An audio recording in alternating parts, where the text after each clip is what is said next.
Because you've got powerful legs. How'd you get the physique? Was it gym or how'd you get the physique? I've always been... She's actually not got powerful legs.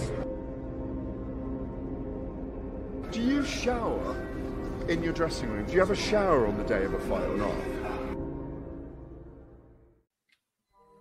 Tell us about the tattoos. Shut the fuck up, you little prick. But then I've got the Phoenix. Hey, prick. So I'll take it from Bob every day of the week. Absolute disgrace. That's your knowing or mine.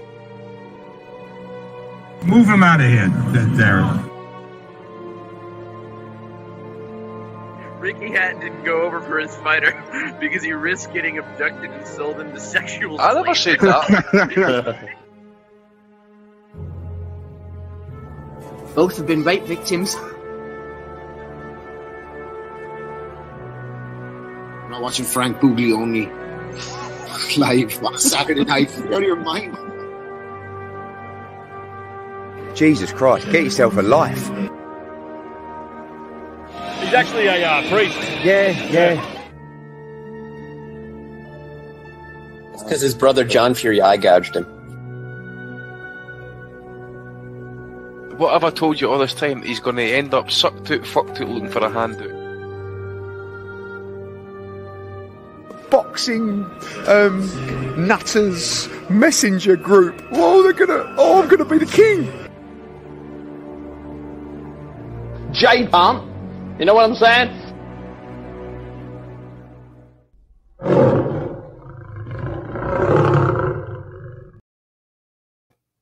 Well, hello everybody and welcome to the 564th edition of the Boxing Asylum Nuthouse podcast. I'm your host Steve Wellings and joining me on the call so far just Andy Patterson. Hopefully other people will arrive soon. Going live on YouTube from 8 o'clock, more likely 10 past 8 every Sunday evening. The ad-free Patreon RSS feed updates shortly after the show concludes. Hello to everyone listening through the week on Apple Podcasts, Spotify and Sports Social. Don't forget to leave a review on the podcast player of your choice. Throughout the entire month of March, nothing less than 5 stars is acceptable. Thriving chat there, just the 4,984 in at the moment. No doubt that will grow as the evening progresses. We'll be talking about the Birmingham card. That was the Magnificent Seven with Frank Warren putting that one on. Sam Goodman was in action over in Australia as well during the week. There was a bit of pro box action. Dalton Smith's coming up next week. Comments, questions, value of the weeks and more. Des has jumped on the call as well. We shall start over in the Cosmopolitan of Las Vegas and the Chelsea Ballroom. It sounds very nice over there, Andy. William Zepeda, 29-0, now 30-0, going in against Maxi Hughes, the ultimate road warrior. Not many gave Hughes much of a chance. There was even a story earlier on Boxing Scene saying that he'd been deported at some point. Yeah. They were so desperate to save him from the beating that would ensue. He came out, he threw shots, he tried to head and body. He did his best to stand with Zepeda, who is just a different kind of animal at the moment, Andy. Yeah, I think we kind of guessed it. We mentioned it last week, mate. That it was a hard ask for him. He had to fight the fight of his life. He started okay. He was moving pretty well, jabbed pretty well, but pretty rapidly he started feeling that power. And then once Zepeda starts getting the punches moving and that, it was uncomfortable viewing. It was certainly going to end one way. And I can totally understand the corner pulling him out. The body shots, the head shots, the face was badly marking up. The wife's sitting ringside, very concerned. And you're right yourself. I hadn't even seen the fight yet, mate, until when I read that article as well about mentioning the visa, and I'm like, oh, for Christ's sake, here we go. He's having to come back home, fly to Belfast, get it all fixed out, fly back out. Probably done money on the trip and everything and that as well. Not the ideal preparation, especially for that type of fighter or opponent that you're facing. Not ideal whatsoever. But look, Maxi's done fantastically well for himself. He is not disgraced. Knew himself. I think he sat down in that corner and knew himself. He just didn't have it. You had to have something, because to try and get that guy off you, mate, it's a long 12 rounds and it's untold punishment. It was going to just kind of keep coming down top of him. So totally get him by pulling him out. No disgraced, but Zepeda's going to be one of those guys that it's going to be an exceptional boxer. A guy like Stevenson with all the tricks, all the moves, to really kind of potentially beat him, because the power and just the kind of the front forward action. This guy is something else. To be fair, sets a ferocious pace as well. It might be a slow starter of some sort, but once he starts getting the arms moving, as we mentioned, gets the engine revving and that, he's going to be hard to stop. So just looking at some of the punches and that again here as well. It's some of those body shots were brutal, mate. They were really brutal, but no ideal preparations as we mentioned as well about the visas, and he's mentioned about the legal advice he's been given. So clearly that's been wrong as well. So bad. It's just bad all round, I suppose, and that as well. Having to see again, his team was out there, set up camp, money already spent possibly, and it's all went to shit within minutes of him landing, basically. So that is what it is, I suppose. But I don't know what happens with Maxi now. Actually, to be fair, if he's still going to have the ambition to kind of keep going, or if he's willing to drop down a few levels after competing with likes of Cambosis and now with ZEPEDA. Yeah, I don't would think he come so. back to the European level, do you think? Yeah, technically, as you say, Andy could look at that and say, I can compete with these guys. I beat Cambosos. A lot of people believe that, obviously Maxi himself included. But, he'll say, oh, I can compete with them. That means I can maybe have another run. But we mentioned this last week, Andy, that it was this kind of swan song, second portion of his career. Would he want to go for a third portion to go back down to that level, even European, and try and build his way back up? He's had a long, hard career, and that was a long, hard 4 rounds. It is, mate. Just think, obviously, he could come back a couple of tune-up fights. He may get the call, for example, to fill in as a stopgap or something, and maybe takes the chance and maybe gets a third shot that way. I don't know, but I'm just having a quick look at the rankings again here and that as well. It's a hard ask, trying to get himself back into the mix. Keyshawn Davis coming in there top 5. ZEPEDA's rounding up there now as well. Frank Martin, Floyd Schofield had a win there last night as well. So these are kind of like the fighters he'd be expecting to be kind of competing with to try and get himself back into title contention. So it's up to him, really. It's up to him how he wants to, or how he feels. What age is Maxi now? Early, 32, 33? We said this last week, didn't we? 34. That's quite old for lightweight, isn't it? You know how hard it is yourself, Andy, to try and keep the weight off at our age, even 10 years younger.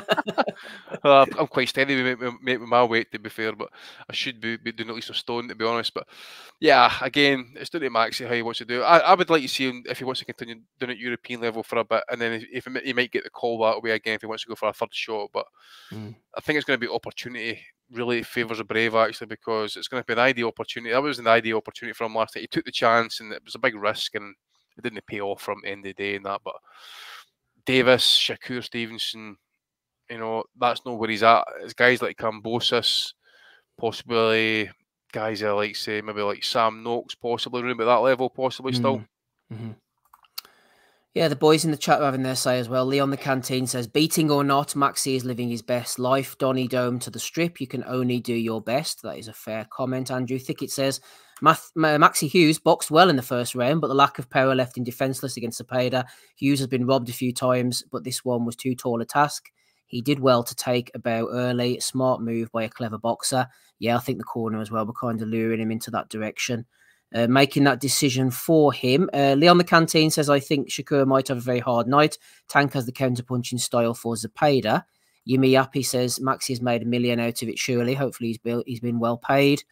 And Thickett says, commentary team compared ZEPEDA to Triple G in sense. He is likely to be ignored for quite a while by his nearest competitors. Absolutely. Des, thanks for joining us. You are very welcome. We mentioned last week about Maxi not having the power to keep ZEPEDA off him. I think that was a problem, but also if he's a momentum fighter, ZEPEDA. Andy mentioned about him being a bit of a slow starter. He had a look in the first round, as Leon the Canteen mentioned. If you let him get ahead of steam, I think, and build up momentum and build up confidence, for want of a better expression, I think he's a hard man to derail off that. Someone like a Shakur Stevenson might be able to hit him low enough, hold him for long enough with those spidery tentacles to frustrate him and slow the pace of the fight down. Someone like Davis might be able to hit him often enough to make him a little bit more wary and a bit reticent about throwing. Those are maybe the kind of styles that would give him trouble. But if you can't keep him off you and he starts to gain momentum, Des, then you're bang in trouble.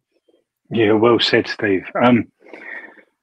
I just think that one's all about levels, and you probably that's the wrong fight for Maxi, but I understand why they took it. But there's levels at world class, and I think ZEPEDA is the top end of world class. And I think Maxi, to be fair to him, is solid domestic, maybe a European operator. And it reminds me a lot of the fights we've seen over the years.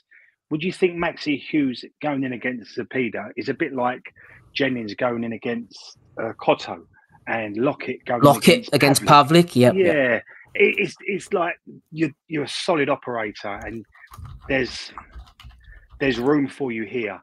But I think when you go up 2 or 3 levels into that top tier at world class, I think you need to be able to crack. You need experience, and I don't think Maxi's a puncher. I don't think Maxi's got experience at that level. And if Maxi's biggest result is probably maybe somewhere between beating Kid Galahad and losing a contentious decision against Kambosos, it still doesn't qualify you for last night. So I just think, to be blunt about it, it was all about levels. And I don't think any version of Maxi was going to beat ZEPEDA last night. And what about ZEPEDA going forward, Des? I mean, what are we looking at here? They called out Shakur, but that doesn't seem likely given I think he's in line for IBF, WBA now. Maybe the winner of Kambosos, Lomachenko. He seems to be going a different route, although the Shakur one, incidentally, is the fight I would like to see.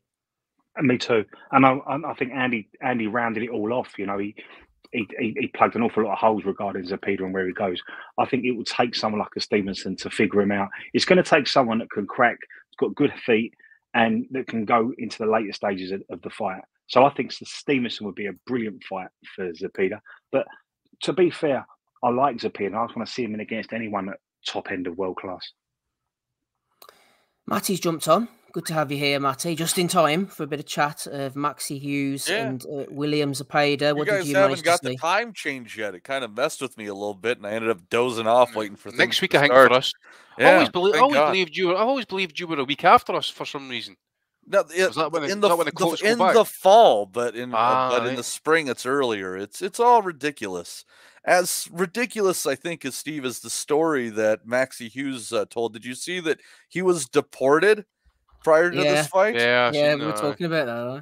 Yeah, it's rough go. So I don't know if he would have been able to get a couple extra rounds out of it.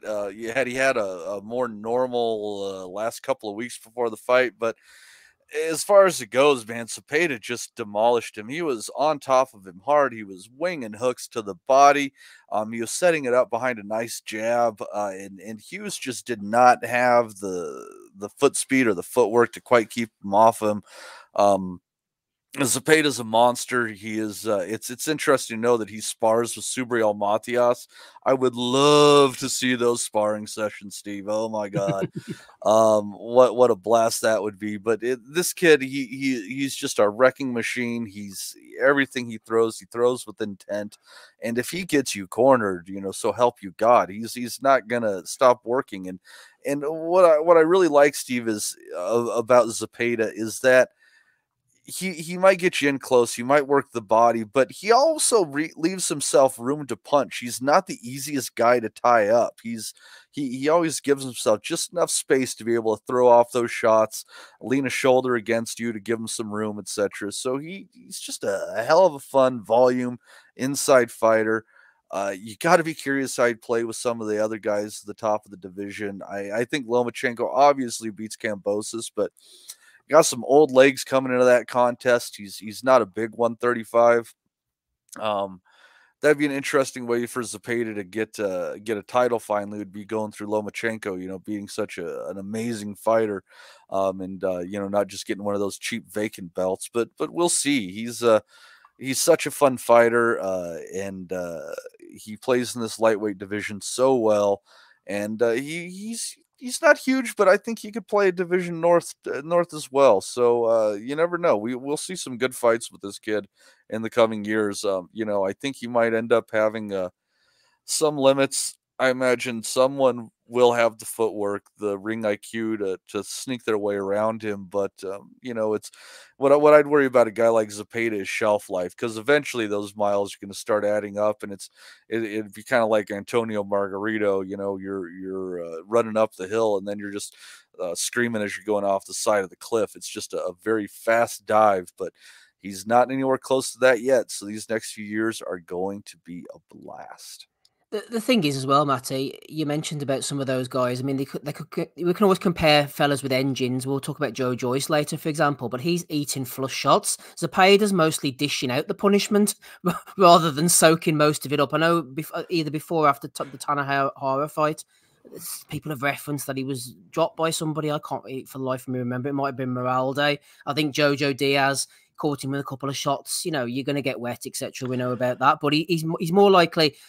He's more comfortable rather dishing out the punishment, isn't he, than taking constant flush shots. It's his work rate. Oscar said he throws 1,000 punches around. Now, I know that was a bit of a slip from Oscar. He's maybe thinking of himself in the front room watching the fights of a night, but 1,000 punches a fight, I think, is what Oscar meant. And the guy's engine's just relentless.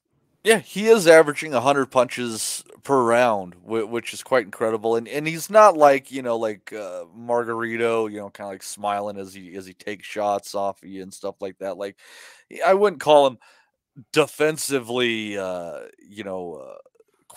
quality defensive fighter, but I wouldn't say he's defensively irresponsible either. He might get a little longer than other guys, but he's a really fun fighter, and it's just when you look at the different skills that all those guys around 135, 140 bring, I think he's his own animal compared to them, and it plays really well because so much of trying to consider how he plays in this division will come under the mantra of styles make fights. He'll win some, he'll lose some, but he's going to be in everybody's face until the bitter end. I know Andy didn't see too much of the undercard. I know I'm putting you to work here, Matty. Build a boat and send Maxi Hughes home would be the message now. Maybe hang up his gloves and anything from the undercard that you saw. Let's see here. What was on the undercard? Floyd Schofield against the dirty Esqueri Suero. Oh my God! What a fucking foul-filled shitfest that was. And Schofield kind of has his athletic style, kind of jumping in, so he didn't help himself. I think that headbutt that caused him all those problems was like was his fault. I think. Yeah, it was the only thing that Esqueri did not cause on his own, or Esqueri. It's just a filthy fighter. He had that incident a couple of fights ago where he was biting somebody, might have been Starling Castillo. And here he is, low blows, picking up his opponent off of the mat. And it was just absolutely ridiculous. And it's a shame for Schofield, who is a quality fighter. And it was just one of those weird ones you have to get through. But Esqueri, he doesn't have what Schofield has, and that is the mental fortitude to get through it. That fight, it might have been dirty, it might have been nasty, it might have been foul-filled, but Schofield was able to get through all of it and keep his mission in front of him the whole time. So I think if there's anything we really have to take away from that fight, it's that Schofield does have the mental fortitude to survive some tough times in the ring, and he'll still get his thinking done, even despite a really messed up opponent like that one, hitting him in the nuts, picking him up, and hitting him in the back of the head, and etc. etc. So he knows how to kind of keep it cool in the fire. I really liked what Schofield brought in that one, considering how badly it could have went when you're in with a fighter of that magnitude. I mean, it wasn't even clever like Salido or Hopkins, doing it on the side where the ref isn't looking. It's just like, I'm going to pick him up and try to body slam him. I'm going to hit him twice in the balls. There was no couth to it. It wasn't the dark arts. It was just pure filth. Pure filth. Schofield getting the job done, though. Yeah, I'm impressed with him. He looks like a puncher. He comes forward. As Matty mentioned, I think that he was the architect of his own downfall when it came to the cut. Suero, we knew he was dirty going in, and he played to type, and the referee was more than happy to get rid of him. Eric Priest as well, getting a win, 10 rounds over Jose Sanchez on the undercard. Good step up for Priest, that one. Tristan Calcruth. But that's kind of a boring. He's got a sharp jab. He's working with Salas now. There's some things you could definitely like with him. He's athletically gifted, but he's fighting a guy who near 40-year-old Austin Trout fought, just a couple of fights ago and such. And I don't know. I don't think it's there. I think that he's got a lot of attributes you like from a fighter, but I don't think that it definitely rounds itself up in a world-class fighting package.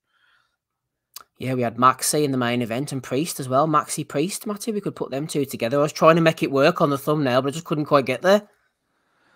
It's Eric Priest and Maxi Hughes. Yeah. You probably never heard of the singer Maxi Priest, have you? We've gone into tumbleweed territory again now. No. Do they have some tunes I should listen to? Am I missing out? We're going back a while with old Maxi Priest, but yeah, Maxi couldn't get the job done in the main event, unfortunately. But Tristan Kalkruth got the job done, Matty. That's the main thing. He had a tough first round. Nice, and then knocked him out. Knockout. What a nice knockout. He's a Bomac trained fighter, and he, as you said, the first round. I think this was a cruiserweight contest. His opponent, much larger than him in stature. And he just found his confidence in the second round, found his positioning, and he caught him like a nice kind of he kind of bugged him with the right hand, and I think I caught him with the uppercut hook after that. Just a real nice clean knockout. Sent his opponent to his knees. Didn't want any more after that. I don't know who it was against. I can't remember, but in his prior fight, it was a loss, but he had a fully separated shoulder in that one. So, look into those records as these guys are coming up, because this is a one-loss guy. That loss really doesn't tell you much at all. And he's a decent little puncher. And, with a guy like Bomac behind him, you got to be excited, because all the shit that, they might give Bomac for his arrest, blah, blah, blah, blah. I got to tell you, I think that dude has a very sharp boxing mind, and if you're willing to listen to him and you're a capable fighter, I think Bomac's one of those guys that's going to definitely bring more out of you than you brought in. Yeah, looks like he's losing a bit of weight too. Anything else on that card, Matty, before we move on to the BT? No, I think that one should. I think that's all that I saw on that one, so I should do the trick. No problem. Let's go on to BT. Well, formerly BT, and it's now known as TNT Sports. It was on ESPN over in America as well, in Birmingham. The Resorts World Arena, I think that might be the NEC or the NIA. I'm sure someone in the chat can correct me.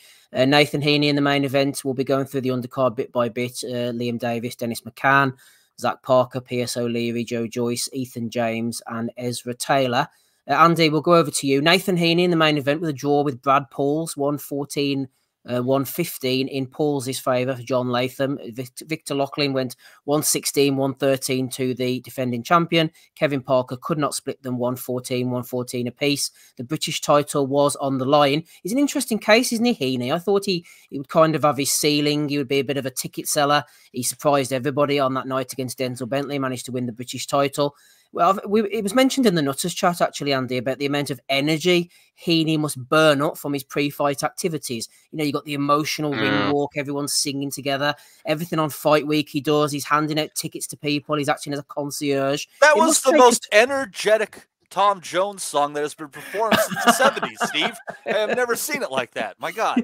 He does that every week. He sells, every time he fights, rather. He sells about 2,000 odd tickets. It must take its toll, Andy, I think, around the final third of the fight. You'd imagine. That's going to catch up on him stamina-wise eventually. He should be having mates, or if he's got any brothers and that, to be doing that for him, mate. Like Paul Appleby used to doing that, because you're right. Funny enough, I was watching a Roy Jones fight, actually. It was... I think it was the one he fought Murky Souza, and he was sitting ringside. I think Gil Clancy was on. Sorry for going off a tangent here, but anyway, Gil Clancy was on commentary, and he says he wouldn't allow that if he was in Jones's corner. Actually, he'd have Jones in the changing room. He says, but he's his own boss these days, and that he does what he likes, however, and that's so to be it. But I'm not saying that Heaney is on that same level, but you just think he maybe kind of be out of the kind of like, I don't know, the passion bit, take away the personal aspect, time to kind of reflect and get on with it. But it must take its toll a wee bit, mate. But he feels like he's doing the right thing. A wee bit of personality, personable person, handing out tickets personally. Yeah. It does add a wee bit of kind of like flavour to it, and that. But I take the other point as well. You've got to kind of like sometimes take it away, because if he was a wee bit stressed out trying to get tickets money in, and a lot of these guys are actually only paid because off the back of how much tickets they can actually shift in that as well. But brought a good crowd with him, and to be fair, if he'd be stressed out by selling those tickets, whatever it was, then it might have showed up, because I thought Paul was excellent. Actually produced a really good fight. I really enjoyed that one, actually. Really thought he could have, Heaney was on the brink actually as well, but he's hung in, he's dug in, brave as anything. It was absolutely fantastic to watch, actually. I would not mind to see a rematch, actually, as well. I think he was saying after the fight that there was a few silly mistakes, whatever, and that, but look, at the end of the day, it's a British title fight. It was an absolute brilliant fight, to be fair. So want to see it again.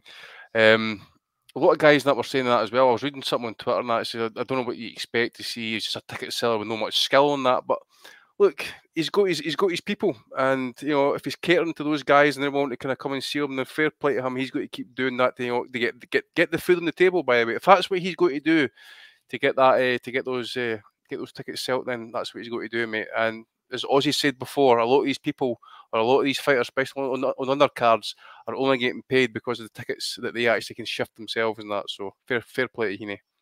Yep, absolutely well said. Leon the Canteen says, I wasn't scoring, but thought Paul's nicked it by a hair. Hey, Steve.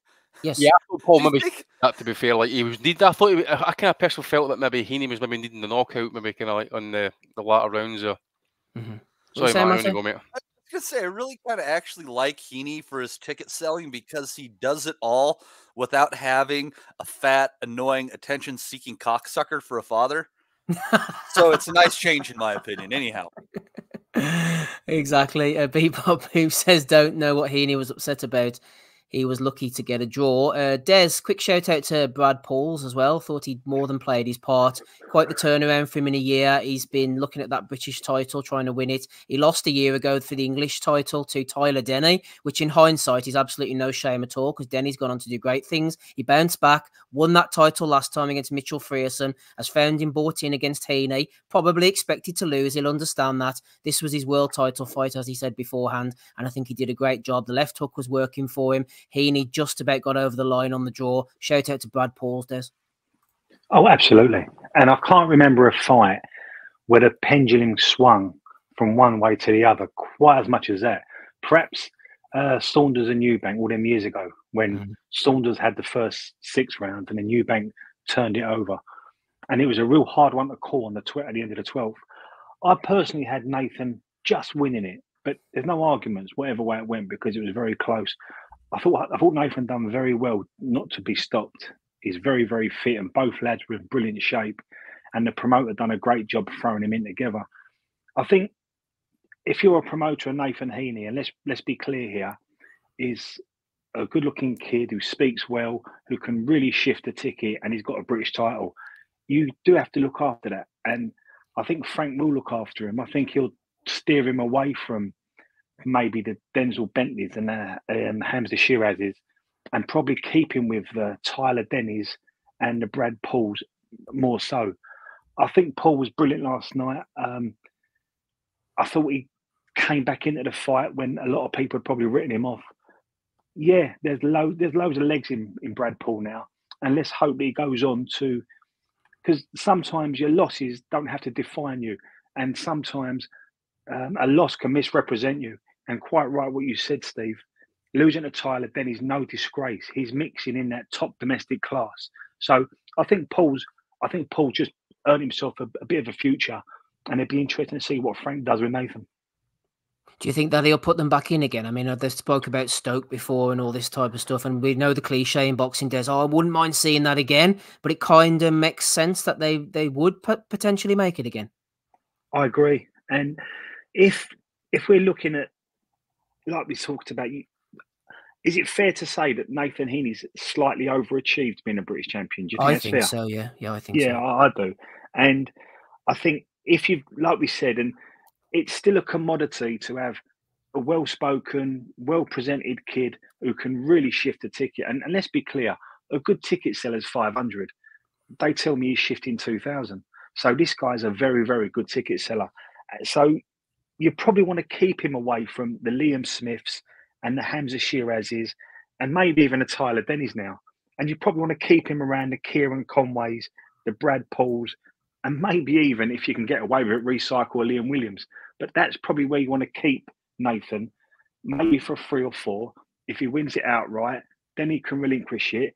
Frank will bring in someone like a Tyler or a Hamza, and then the conveyor belt continues. But I think you do have to look after Nathan, and Nathan and Brad Pauls at the Britannia makes perfect sense. And I think it's a safe play.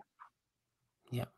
Matty MB's mentioning Janibek as well. I was thinking of maybe a kind of intermediate fight, but even the likes of Stephen Butler, I mean, he has his limitations. Johnny Beck beat the shit out of him, but he is a puncher, Butler, Matty. That's the thing, isn't it? And Heaney, we saw he can get caught. So that would be a real banana skin fight. As Des says, I think they'll try and maneuver him because you have to protect that ticket selling status as much as anything else. Sorry to interrupt, Steve. Sorry, Matty. No, you're fine. Don't write out Danny Dignam being thrown into this. If you can get him a win and sell him on the fact that he's fought for a world title. And I think that's the road Frank's going to go down. That's a good point, Matty. I was actually thinking of Dignam and I thought, oh, he hasn't fought since, maybe not. But if they can get him a couple of wins, then he's a name as well, Matt.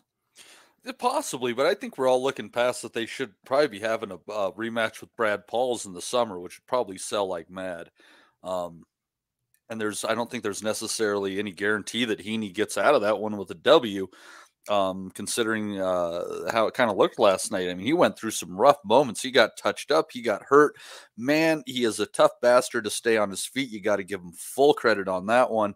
And I thought he won the 12th round, and that was probably enough to seal it for him, in my opinion, because I kind of thought he had done enough early, kind of like Ray Vargas, Nick Ball.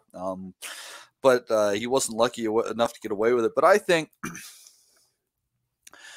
it's really good that he has a win against Bentley. You got to give him some credit when it comes to that one. But I think what last night showed is that, maybe he dips into a European level and he might be able to pull off a win. But I think he's just a kind of a high operator at a domestic level. And kind of like Des was saying, focus on the fighters that could be in some good fights with. They'll probably end up on the right end of. And for the remaining years he's got here as a 34-year-old, he'll probably shift a few good tickets and be an entertaining fighter for the fans over there. But you got to definitely match him carefully. But I think one place you can't be careful is getting that Pauls rematch, because that was a really fantastic fight. I don't think it's going to be, fight of the year nominee or anything like that, but it was tremendously entertaining scrap where both guys gave a little, they got a little, and I definitely would be loving to see it again. Just hopefully, it'll be at a more reasonable time for you guys, because when that fight was ending, the card from Vegas was starting. It was a very confusing period for me. Go ahead, Des. I just, to come back on what Matty said there, I think if you're shifting 2,000 tickets at a mean average of £60 a ticket, you're physically giving a promoter 120 grand. Like, you've got to get that in context. That is so valuable. Like, look at the kids on that card that he pays for. So I think Frank will protect him. I think Frank will sit down with Hamza Shiraz, Denzel Bentley. He'll have a conversation. He'll keep them sweet in one direction, but I think Nathan will be steered in another direction. And if you can get Nathan out 3 or 4 times a year, he's giving Frank £500,000 in ticket sales. It's a massive commodity to have. Certainly is, Andy. And also on the undercard, chief support, another commodity, and a guy who shifts tickets in context, of course, not quite as many as Heaney, but Liam Davis from Telford going in against Eric Robles Ayala, the vacant IBO bantamweight title, super bantamweight title. That's right. He'd won it off Lee McGregor on Channel 5 in a fantastic fight. And then he'd lost it by the time he's come back to the Resorts World Arena. Davis picks his shots really nicely, doesn't he? Especially to the body. That uppercut he caught him with. Some people were saying that they should have stopped it off the back of that. The bloodthirsty fight fans like Wellington was thinking, give him his chance. But he got knocked against the ropes. He even put his hands behind his back at one point and got absolutely battered. That was a statement knockout. I think given the fact that Robles, whatever you want to call him, Andy, had fought McGregor on domestic TV over here, means that he was relatively familiar, and Davis just annihilated him. Yeah, mate, it was one of those ones, actually. I mean, it's one of those endings where you think, you're like, Christ, man, you want to see him up at deeper level now, don't you? I mean, sometimes you just guess that all these Mexicans are going to be like absolutely tough and durable and going to give you the business and that, but he only had the one defeat as well, hadn't he? And he's just come in there and he's got absolutely destroyed. There's not much else you can say to him, mate. He's had one defeat, a KO loss to a nobody in that as well, and obviously he's beat Lee McGregor and then come in there.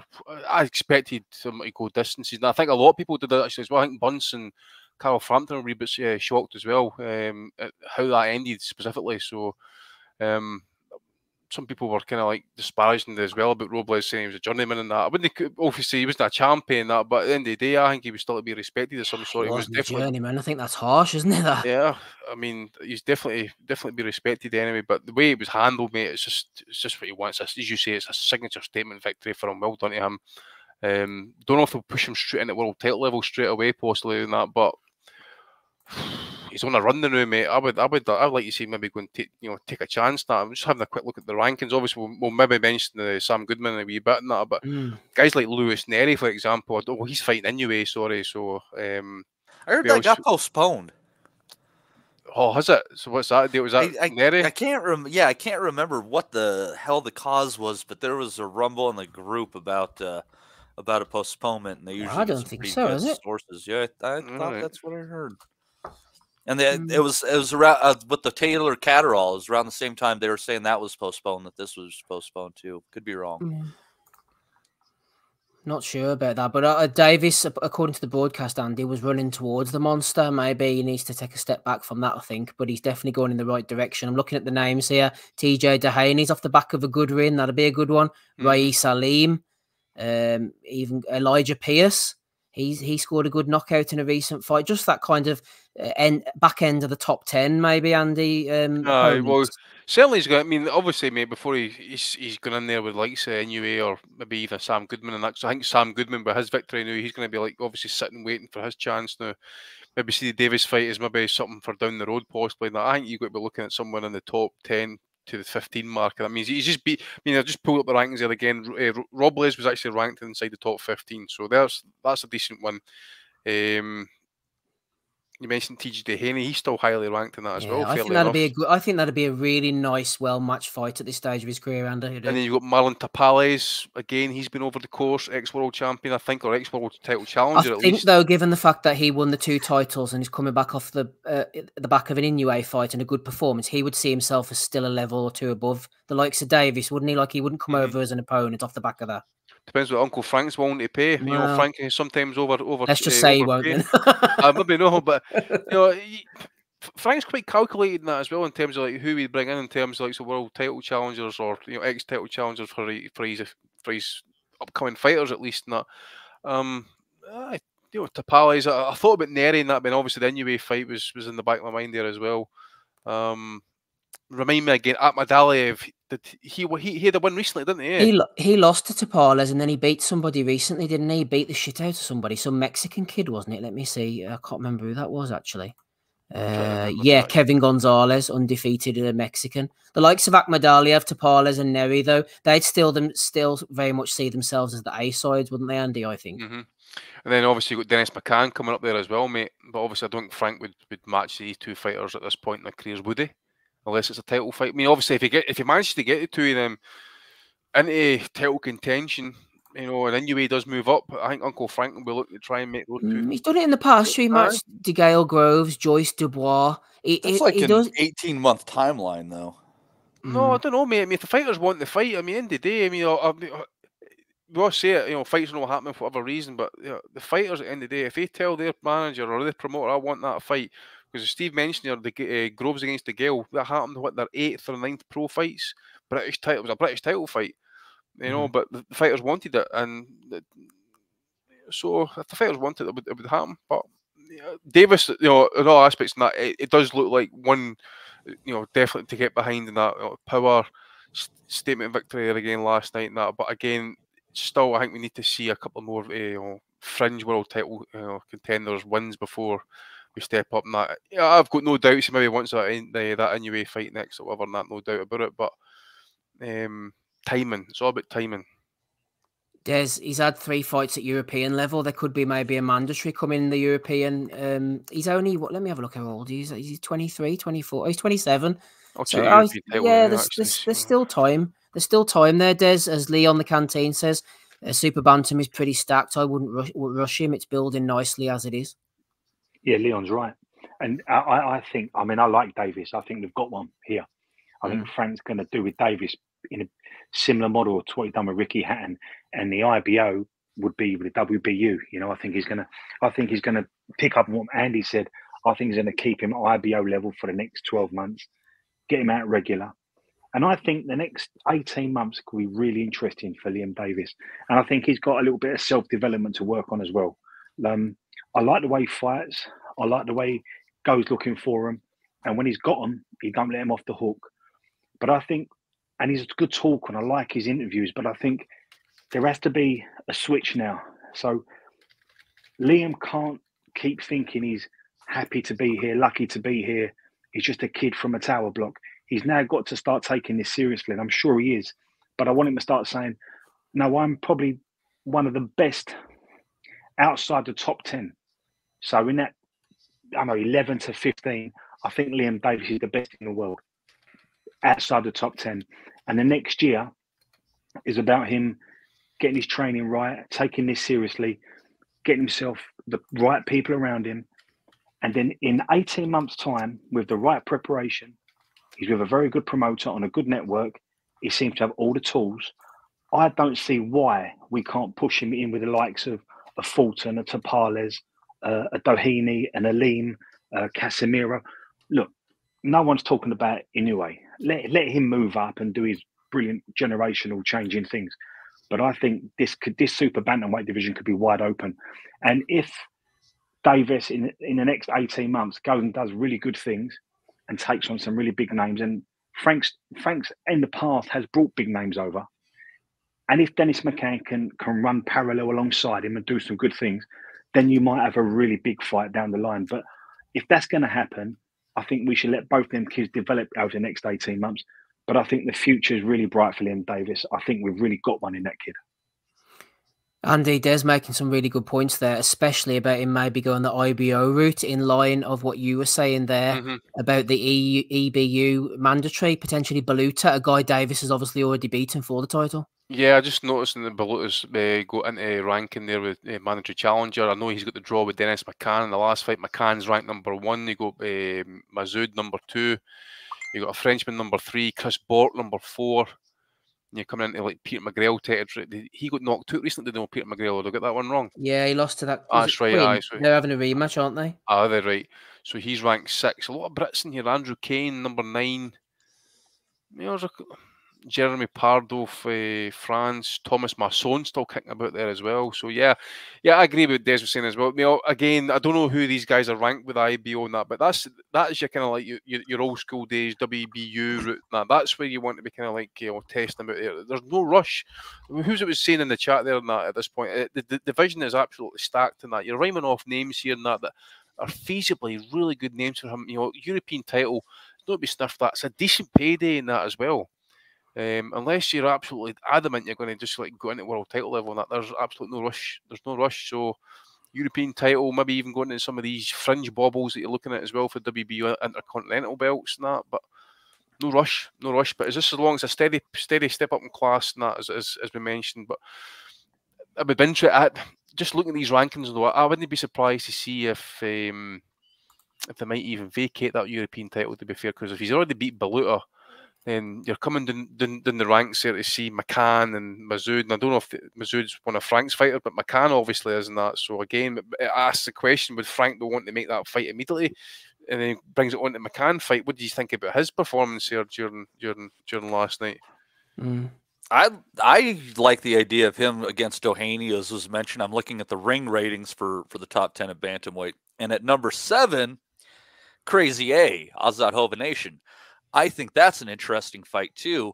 And I don't know if that's one I would put him in if I'm his promoter, because I kind of feel like if there's any place where he's a little bit weak, a little bit vulnerable, it's and Robles is, and you saw last night, Robles caught him a few times, is when he's in the middle of his combinations, he's a little bit chin up, he's a little bit wide open. A guy like Crazy A is going to punch with you. So that would be an interesting challenge for him. So I don't know. Talented fighter though, very talented fighter, and it is an interesting division. You just got to navigate him correctly. Doheny, definitely an interesting fight, but I kind of like that Crazy A one. I think as well, Des, the thing about the IBO route that you mentioned is that I'm not sure if it's the IBO or the WBF, one of the sort of lower ranking bodies. They don't force mandatories. No, I could be wrong about that. But the IBO, it almost feels like you could kind of handpick guys suited for Davis and suited for his development, as disrespectful as that might sound. But as long as they're kind of reasonable and you can get away with getting them in there, the IBO will probably sanction the kind of fighters that they need, pretty much the way the WBU did back in the day. Yeah, and that's I was just going to mention that, Steve, and it's a great point, and that's the slight nuance between fighting for a European title and be able to call the shots if you've got an IBO or a WBU. So if we just cast our minds back to, say, a Ricky Hatton, because we all remember him, and I see a lot of similarities in Liam Davis. Ricky fought the likes of Giuseppe Lowry, John Faxton, Jason Rowland. That was all at the European level. But the argument is, a European fighter has a certain style, and if you're heading to world class, you need to be able to fight against North Americans and Americans, South Americans, Hispanics, Latinos, and you're not going to get that in Europe. So if you've got an IBO, just like Ricky Hatton did, when he knew he was going to end up at world class, that WBU allowed them to bring guys that was probably really good down at lightweight up a bit. So we saw Ricky fight guys like Vince Phillips, Ben Tacky, Michael Stewart, Ray Oliveira.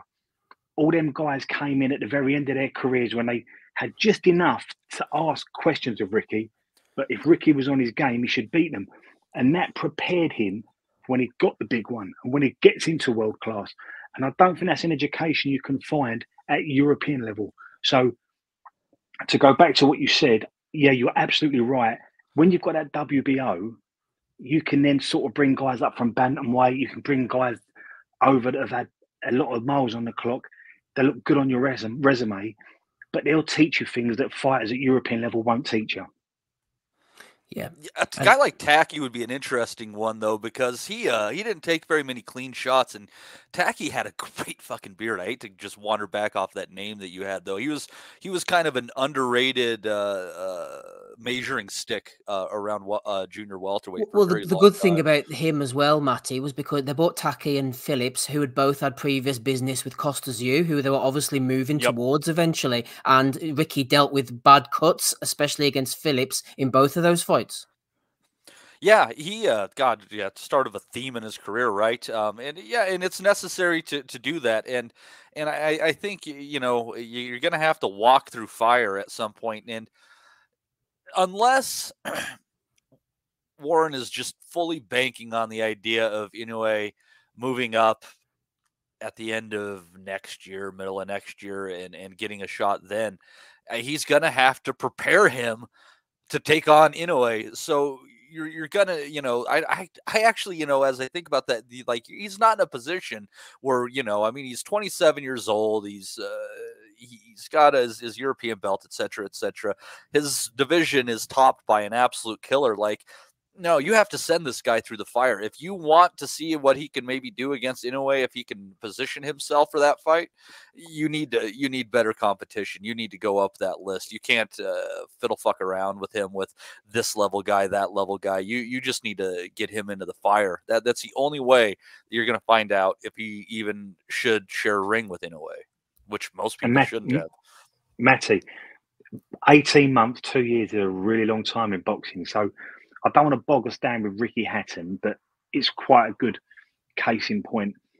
There was a time when Costa Zoo was everything to everyone, and you wouldn't have put Ricky anywhere near him.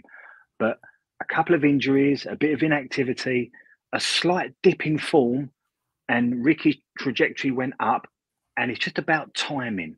If you can get him over on the right night at the right time, and all the stars align, you might just catch him out.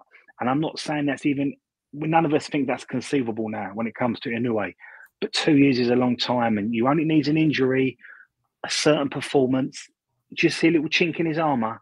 And if Liam Davis is going up, all of a sudden Frank might think we could catch him at the right time. It doesn't seem conceivable now, but it can happen. Yeah, and it's that Kostya Zoo fight. I think Kostya still had something left on it, but I think that of all the the training that Ricky had, the fights he had to get him to that moment. And people might disagree with me about this up and down, but I think the moment he sealed the victory on that fight was when he was willing to come back on Kostya after taking a low blow and just waylay him in the nuts. Like, you ain't fucking with me like that. And I mean, you just saw the life leave Kostya's eyes the second he took that uppercut to the balls. But at some point, you're pro, and you got to learn, like, this is how the pro game works, and they're going to fuck around with you until you make them not. And Ricky stepped in with that shot, and that was the end of the fight at that point in time, because all the veteran tricks weren't enough to carry Kostya over the finish line. And Des, you're right about timing in that instance. Tszyu was badly injury prone. I think was he going to fight Sean Bay Mitchell out in Russia, and eventually he was out the ring for about nearly 18 months, and then he beat Mitchell, and it fought Hatton and never fought again. And I think from Julio Cesar Chavez to Ricky Hatton was a 5-year process where there might have been about 5 or 6. I think Costa Tszyu might have boxed 5 or 6 times in 5 years, and there was injuries and inactivity. He was messed about. And all of a sudden, it just shifts enough. And we're talking about world-class fighters now. And by that time, Ricky Hatton he believed he could move mountains. And it just, if you could just get all the pieces on the board at the right time, anything can happen. And prior to Cesar Chavez, you'd never would have put anyone like Ricky. We would never have thought Ricky Hatton would beat Costa Tszyu. But things do happen. Things do change. So I'm not saying now, absolutely not. Liam Davis, we want to keep him at IBO level for the next 12 months to 18 months. But let's just keep an eye on Inoue, and let's just see what happens. Between Inoue, Goodman, Neary, let's just see how that moves around up there. In 18 months, it could look a lot different. That's all I'm saying. Yeah, no, that makes sense. To give you, where he was at that point in time, he hadn't fought since Mitchell in November of the previous year, and he'd only fought like once a year since then. That was coming off that 2001, which was a really good year, where Tszyu beat Sharma Mitchell, Oktay Urkel, who was an underrated little fighter, and the Zab Judah infamous knockout as well. So, but that is, he just, after that, it was just basically just fell off the freaking cliff when it came to the state of his body. And you wonder if that can happen with Inoue. The thing about that, though, when you're looking at it, Steve, is like, Tszyu had been in a few fights. I mean, obviously, he hadn't had it all his own way throughout his career and stuff like that. But give or take for Inoue, he has. Like, his miles aren't on the clock through taking a beating. That's for damn sure. Nope, just through moving up in weights. Andy, I feel like this is the best time to talk. I know we're talking about Magnificent Seven, but we're on about Inoue at number 1 now in the BoxRec rankings. His next opponent, Luis Neri, is number 3. Nestled in between them at 2 is 18-0 Australian Sam Goodman, looking at that with a view to a possible future Davis fight. Davis is right down at number 14 at the moment, but Goodman is relevant to us because he fought on Wednesday night or whenever it was for the Australians against Mark Schlebs, the Magic Man. He put a bit of a beating on Schlebs, who was having success with the left hook, but in the end, the referee jumped in round 4. The same as last time against Zhong Liu. I think whenever he fights against guys who aren't on his level, Andy, he stands there. He's a little bit upright. His chin's up in the air. He dominates people on the ropes. Maybe not the biggest puncher, but he fights like a puncher. Against other opponents like Flores, Alim, even Dehaney, I think he's more defensively responsible. He fights a more disciplined fight and he'd be harder to beat. Against lower guys like Schlebs, he's there to be hit, I think, Andy. Oh, 100%, mate. That was one thing I definitely picked up on. His head movement isn't great. It's quite stationary, to be fair. If he does employ any movement, it's usually running about the waist. He's kind of like, moving the entire body, and he comes back up and the head's right there to be pinged. As you mentioned, he got caught with a few shots and that, and with somebody with a heavy hitter could have maybe realistically put him in a world of pain, to be fair. Just looking at the rankings, I think he's ranked number 1 with 2 of the sanctioning bodies. He's probably going to get a crack this year, possibly, depending on what the Australians probably do at this point. I would think probably his best bet is maybe to try and go for Casemiro. No mean to say if he wins that, it would basically get him a title shot immediately, and I just think it would be an ideal fight from at this point as well. And Casemiro has been over the course as well, ex-champion. That's what would be ideal. Obviously, I think we mentioned, excuse me, Neri was like, he's got first dibs and that, so he needs to stay active. I think he's looking for another fight again this year. He fought twice this year so far, I think it is. So he's looking for 4 fights this year, I'm sure he said. But either way, he is a good fighter. He has got power. He has got a wee bit of nasty streak to him, to be fair, and that as well. There was a bit of shenanigans on the way into this fight. slapping the guy about and all that type of nonsense and that. So, anyways, he's got a wee bit of temper about him, but look, he's a very good fighter, but I want to see him improving on that defence, because he is very hittable, and if he were to get his chance against Inoue, can you imagine Inoue when they have problems finding that right hand like he did against Stephen Fulton? He would absolutely evaporate him. So he needs to work on that head movement.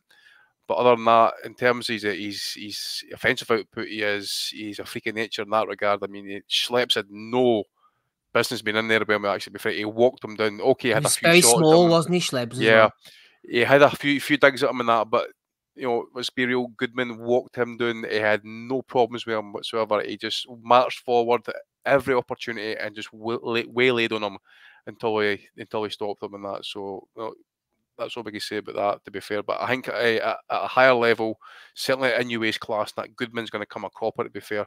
And this is what I'm saying. I would love to see maybe Liam Davis get his shot at Sam Goodman right now, because if he make that fight, the winner gets the mandatory shot or whatever, and that, but ideal for Liam Davis. I think Liam Davis would knock out Sam Goodman, or I think it would be one of those fights. It would be a war of attrition, but I fancy Liam Davis to in the end stop him, actually, because as I say, that chin is hittable, and if Davis is just go back to me, but he's wanting the big fights and that. So wins that fight, he's definitely in the picture for the Inoue fight. So. I really enjoyed that Australian card, to be fair. Actually, there were some good fights on it as well. And just quickly, Andy, I can't believe there was Magnificent one. Seven. What about Isaac Hardman? Like, I mean, he took a bit of a beating in the end, didn't he? He did, mate. Just mention the scorecards and that as well. The scorecards, we got one of them had Hardman 68-65. Another one had the opponent winning 68-65. So it was a bit wild, but that is it. How do you pronounce that guy's name, mate? Savidria, yeah, I think his name is. Saavedra, yeah. Saavedra, and that. Again, one of those fighters, actually, when you watch him, he could turn into one of your favourite B-side fighters. You know what I'm saying? He's one of those guys, maybe not the talented fighter, but by Christ, does he bite down that shield, mate? He's handy, wasn't he? He didn't look in the best shape, but he was decent, like. He was decent, and if you're not on it, that guy could definitely kind of cause an upset, which he did on this occasion, and beat the shit out of Hardman in the end, mate. Forced a stoppage. There is no dispute about it, actually. The guy just basically got worn in the end. And fair play to Savidria and that, mate. He never stopped trying. He kept coming. He kept punching. And, when we used to laugh at Hardman's, nickname, the head splitter. Well, he got his head split, mate. I'll tell you that. It was a great boxing name, isn't it? Isaac Hardman. Hardman. But the Hardman definitely got beat down this time, mate. And I just want to keep an eye out for that Savidria, actually. I mean, he's a middleweight. Dare say maybe get brought in as another B-side, maybe on a Uncle Frank show, maybe a DAZN show or a Top Rank show and that. So if you see him crop across on that, actually just keep a wee eye out for him, because the guy has got bottle and he will keep going to the end and that, which he did on this occasion. So fair play to him as well. Now that was a great fight, actually. Yeah, good card, Matty. Were you jumping in there in Australia? Of all those cars I named last week, I didn't even see this one. I completely forgot about it. Actually, I don't know how I spotted it. Must have been first thing. Was it Wednesday morning? Possibly on the trackers. Yeah, dropped on the trackers. Yeah. Apparently, there was a card on DAZN from Australia this morning too. Connor Wallace. Yeah, I didn't watch it either. No, I didn't watch it. Right. Anyway, back to the Magnificent Seven. We'll keep with the theme of sort of Davis, Goodman, and Dennis McCann. Des, I think this was a tough one for McCann. He'd moved out of the area. He had a difficult fight with Baluta, kind of got away with one. Brad Strand, people were talking well about his jab, his right hand, thought that he might be able to spring the upset. I think the pressure was on Dennis McCann, and he dealt with it physically and mentally on the night. I was looking forward to this one because it was a clash of styles. And Brad Strand started the week at 8-1, ended up at just over 2-1. So money had gone on Brad, and a lot of people fancied him. And perhaps with them both being in the same city, maybe there was something getting out that Dennis wasn't quite right. But at first round last night might be the best round of Dennis's pro career. I think he was everything you want him to be. He was focused. He was switched on. He was measured. He made a point of keeping his lead foot outside of Brad's front foot. So he had a dominant position. He was finding his range. And I knew that he was going to get to him by round 3 because he was so dominant, so alpha. Second round, I thought Dennis was brilliant. You know, we're on a roll now. And this is, for me, where the crossroads where the fight happened. I think it was the end of round 2. It might be the end of round 3. And I'd love to know what you guys think, and maybe the guys in the chat. Joe McAnally sat Dennis down and said, patience is a virtue. Take your time. Mm-hmm. And I think that's a little bit reactive. And I think maybe if Joe knew his kid a bit better, if Joe had a bit more proactivity about him, he might have said to Dennis, you've got him on the hook now. Go and give him the hardest 9 minutes of his career. Go and finish this kid. And I think Dennis could have got rid of Brad inside 5. But what happened was, and I don't want to be critical because we're not bad at it. It was a good fight and it was 2 good kids. But I thought that switched Dennis off a little bit. And I think it allowed Brad to go into a shell where he could recover. And by round 7, both kids are going into the rest of the fight. Dennis knowing I'm 6 rounds up with a knockdown, and Brad knowing I've just got to give this a go. And we saw spells of that from Brad last night. We saw him letting his hands go after round 7. And we saw him having moments where he was catching Dennis on the way in. And Dennis was admiring his work. But I think if we'd have just got a little bit more proactivity from McAnally, if he'd have just said to Dennis, brilliant first 2 rounds, you've dropped him heavy, go and put him away, I think Dennis would have done. I'd like to know what you all think about that. I think that's an interesting point, and I think you touched upon, Des, possibly the answer at the beginning there when you were talking about it. The fact he's only gone over to McNally means there's maybe not that familiarity between them, and maybe if you knew him a little bit better and knew his capabilities, his stamina, seen him in the gym, knew a bit more about him, basically, then he'd be able to put the foot down, as you said, because Strand's nose looked like it had gone. He was feeling sorry for himself. He was boxing to stay in the fight rather than win the fight. And I think it was down to trainer and boxer relationship, which hasn't yet developed. Yeah, and let's assume that's the case, because when it's, like I say, I'm trying not to be critical because I thought it was a good performance and I think it was a good matchup and the 2 good kids, and fair play to Frank for putting them in. But at the end of the 12th, a lot of us were talking about Dennis as we still got to see him in with a puncher, and we're not quite sure. He takes a lot of punches, and he did at the second half of that fight shit more punches than he should have done. And I think we wouldn't be talking like this if Joe had said to Dennis, "Go and put your foot down now." But I take your point, and I agree. If he'd known his kid a bit better, he might have been able to say, "I'm instructing. Go on, let's see what we can do in the next 2 or 3 rounds." But some trainers are very pragmatic and very cautious, and that can spill into a fighter. And I think Dennis, and I don't mean this in a disrespectful way because I'm a fan of Dennis McCann, I don't think Dennis has got a high ring IQ. I think he's a crash bang man. I think he'd get him in there, he lets his hands go, and I think he can buzz kids, get them on the hook, and he'll put them away. But I think he has to be instructed. I think he has to be given very simple directions. And last night was an opportunity for Joe to do that. Moving forward, let's see how Joe and Dennis get on. Just quickly as well, Des, what about McCann's pace and gears? I've seen it mentioned before that he fights all at the one pace, and they reckon because Baluta was upsetting his rhythm, he found it hard to sort of get to grips with him. What do you think about him only being like kind of one paced?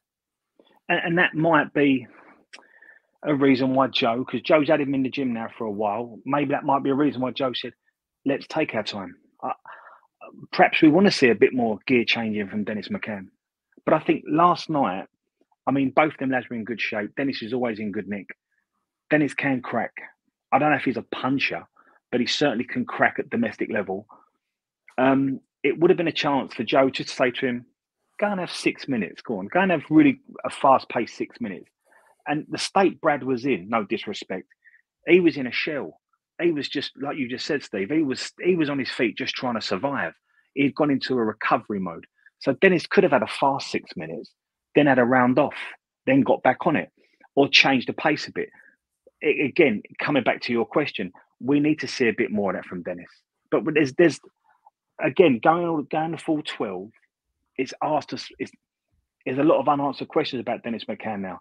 So without being critical, very quickly, I think he does get caught going in. I think he gets caught coming out. I think sometimes he can admire his work.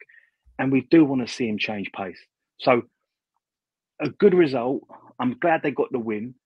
But for me, I'd keep Dennis at domestic level to answer a lot of them questions for the next 2 or 3 fights. Yeah, I think that's a fair assessment. Andrew Thickett has had his say as well. He says, thought McCann got caught quite easily.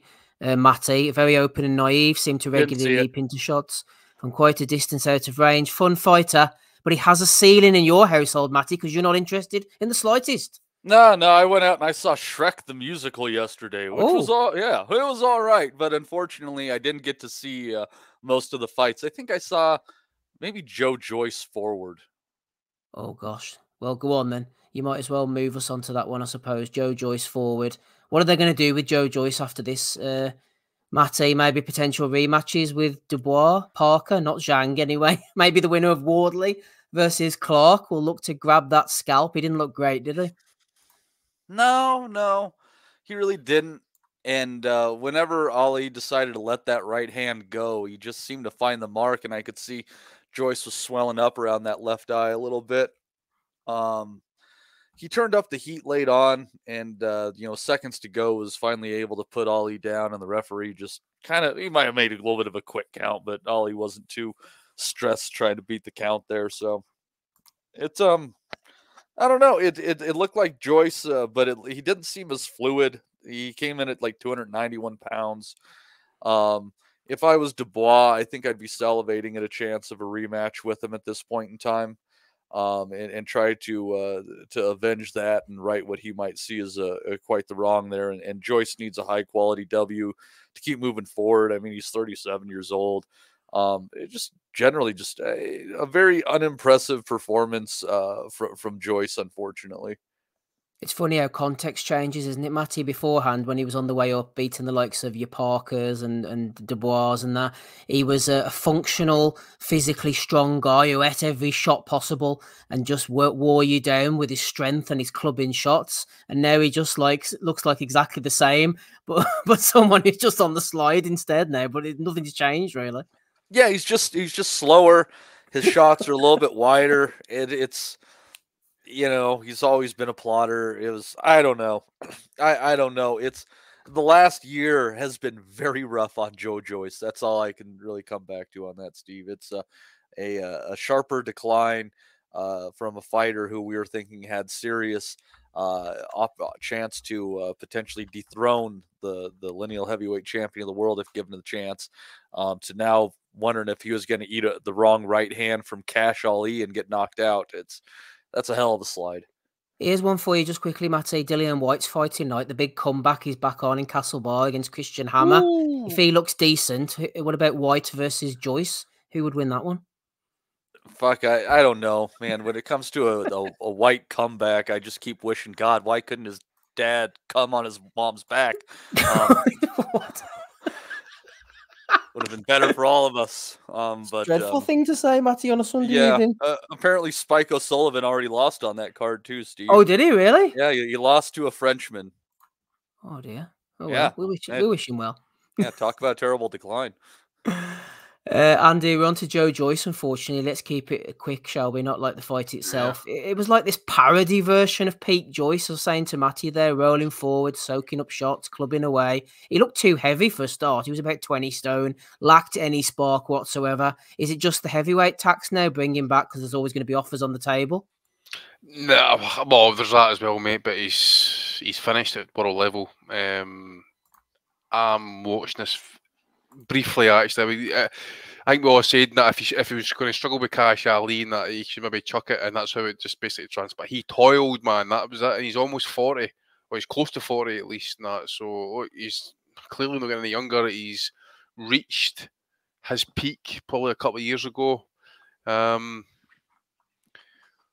Again, it's just a shame that it's just slow plodding nature, and again, it just took a big heavyweight to kind of catch up on him with that slow plodding way that he fights. Yeah, he's strong, and so he was strong. He had a very good engine.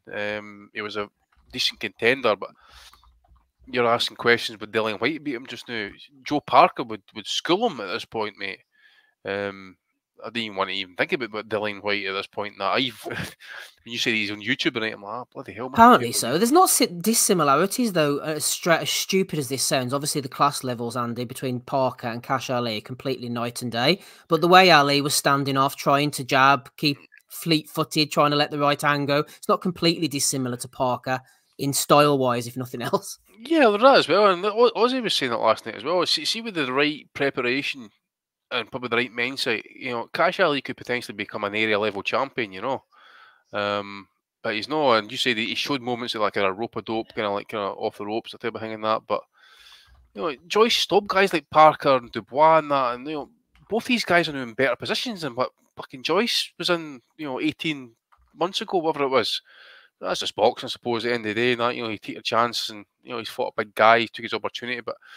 I just think the opportunity, just coupled with the fact he's had a long amateur career, he's taken punishment through the pro ranks. You just don't know what he's been doing as a sparring partner as well in terms of punishment.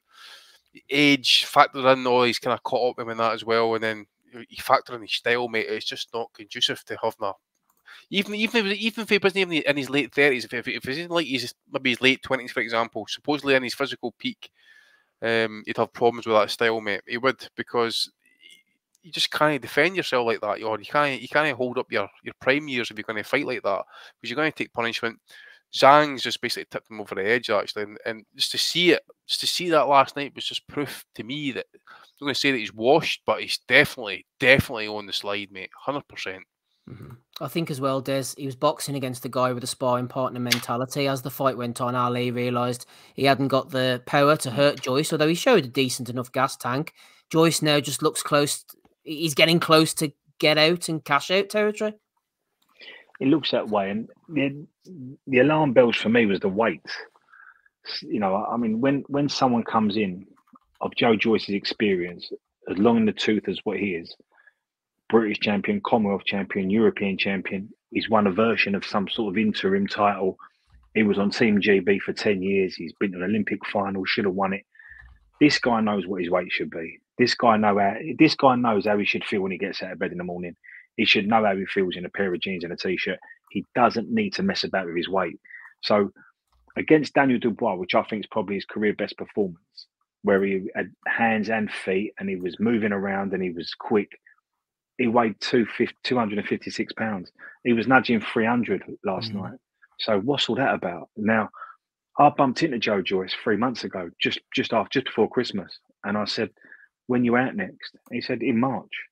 So he knew he was out last night. This was given to him. He had a clear 12 weeks notice. So, what type of mentality says, "Well, I'm going to balloon up to 20 stone. I'm going to take this one a little bit lighter." Now, when you've got a network bosses to impress, when you've got a promoter to impress, when you've got a viewing audience that have seen you lose your last two, and there's a lot of people writing you off, why would you put in a performance like that? I don't get it, and I'm kind of like leaning to Andy. What Andy's saying, maybe this guy's just done with it. I mean, he doesn't look happy. His demeanor's awful. He's ballooning up in weight. And last night, if you'd have told me I was watching some sort of white collar boxing match, I would have believed you. The thing is, as well, Des, it's not like he needs boxing. He's well educated, isn't he? He's like got some sort of degree in, I want to say, art or something like that. He could go away and do whatever he wants to do in terms of that, for example. He's not your average boxer, mate. He's got irons in the fire. He can go and do other things. I bet he's earned a few quid. I bet he had again, he doesn't look happy. If you were to sit down with Joe Joyce and say, "What's the most important thing in your life?" he probably wouldn't say boxing. But then when you throw that into the pot with the way he turned up last night, the two Zhang defeats, and the way he got beat, his demeanour, the way he looks. Listen, I'm not some pseudo psychologist. I'm just saying what I'm seeing now doesn't look like a heavyweight boxer that's got the bit between the teeth and wants to prove the world wrong. It just didn't look like that last night. And he's not even ranked with Steve with any of the ranking bodies anymore, and that's his comeback fight. And it was not great, was it? Well, the thing was as well, Andy, it was difficult enough for him when he was on the upward trajectory. They kept on having to give him these fights to push him over because he was in the Who Needs Him club. He ended up taking, which was in hindsight, two very badly styled matchups against a guy like Zhang. And if that was when he was on the way up. Now, as you know, who's going to want to fight him even more so now? On the way down, I mean, who's one? Yeah, again, it's one of those. Nah, it's up to him, as Des says. It's up to him what he wants to do now. Doesn't look like a guy. It's really in love. Sorry, mate, on you go. No, go on. I was just going to say, mate, just to kind of reiterate what you're saying, he just doesn't seem to be in love with the sport, and I just think with his educational background as such, he just doesn't need it. He's made his money. He could go away and just do whatever what's he going to do now. There's no point in him kind of continuing if he's not going to be, as you say, drop down the weight a little bit, take it more seriously, be more motivated, because it's not a place you want to be kind of getting, get found wanting one night because you take the wrong punch and then it all turns around for you in a bad way. So it's time for him to go, I think. And you have to take into consideration as well, lads, that by now, by the time you get into the ring, someone like Joe Joyce, he'd have sat down with marketing execs from TNT, he'd have sat down with a promoter, he'd have sat down with the production team, he'd have been told what time you're going on. They'd have given him a prime time slot, middle of the card, a good viewing audience. He knew he was getting Cash Alley on a very good day, wins an area belt. You'd have thought, Joe would have thought, now my directive here, my mission here is to put him away inside 5 rounds. But it was a complete opposite. Like you, Des. I don't want to play like amateur psychologist and that, but even like the interview he gave with Raven Chapman before the fight, or during the fight before he was due to go on and that, didn't really kind of like, okay, he's not a great talker and that, but it didn't really kind of come across that he was up for the fight, ready to make a statement and that. It was, yeah, well, I'll get into the ring and he's always been like that. Yeah, I know, but mate, you think, come on, man, you're going to need a fight here. Let's get fucking gildy. Let's get going. His career's on the line here, isn't it? His career's on the line here, and like listen, he's got clipped in his last one and stopped in the one before that.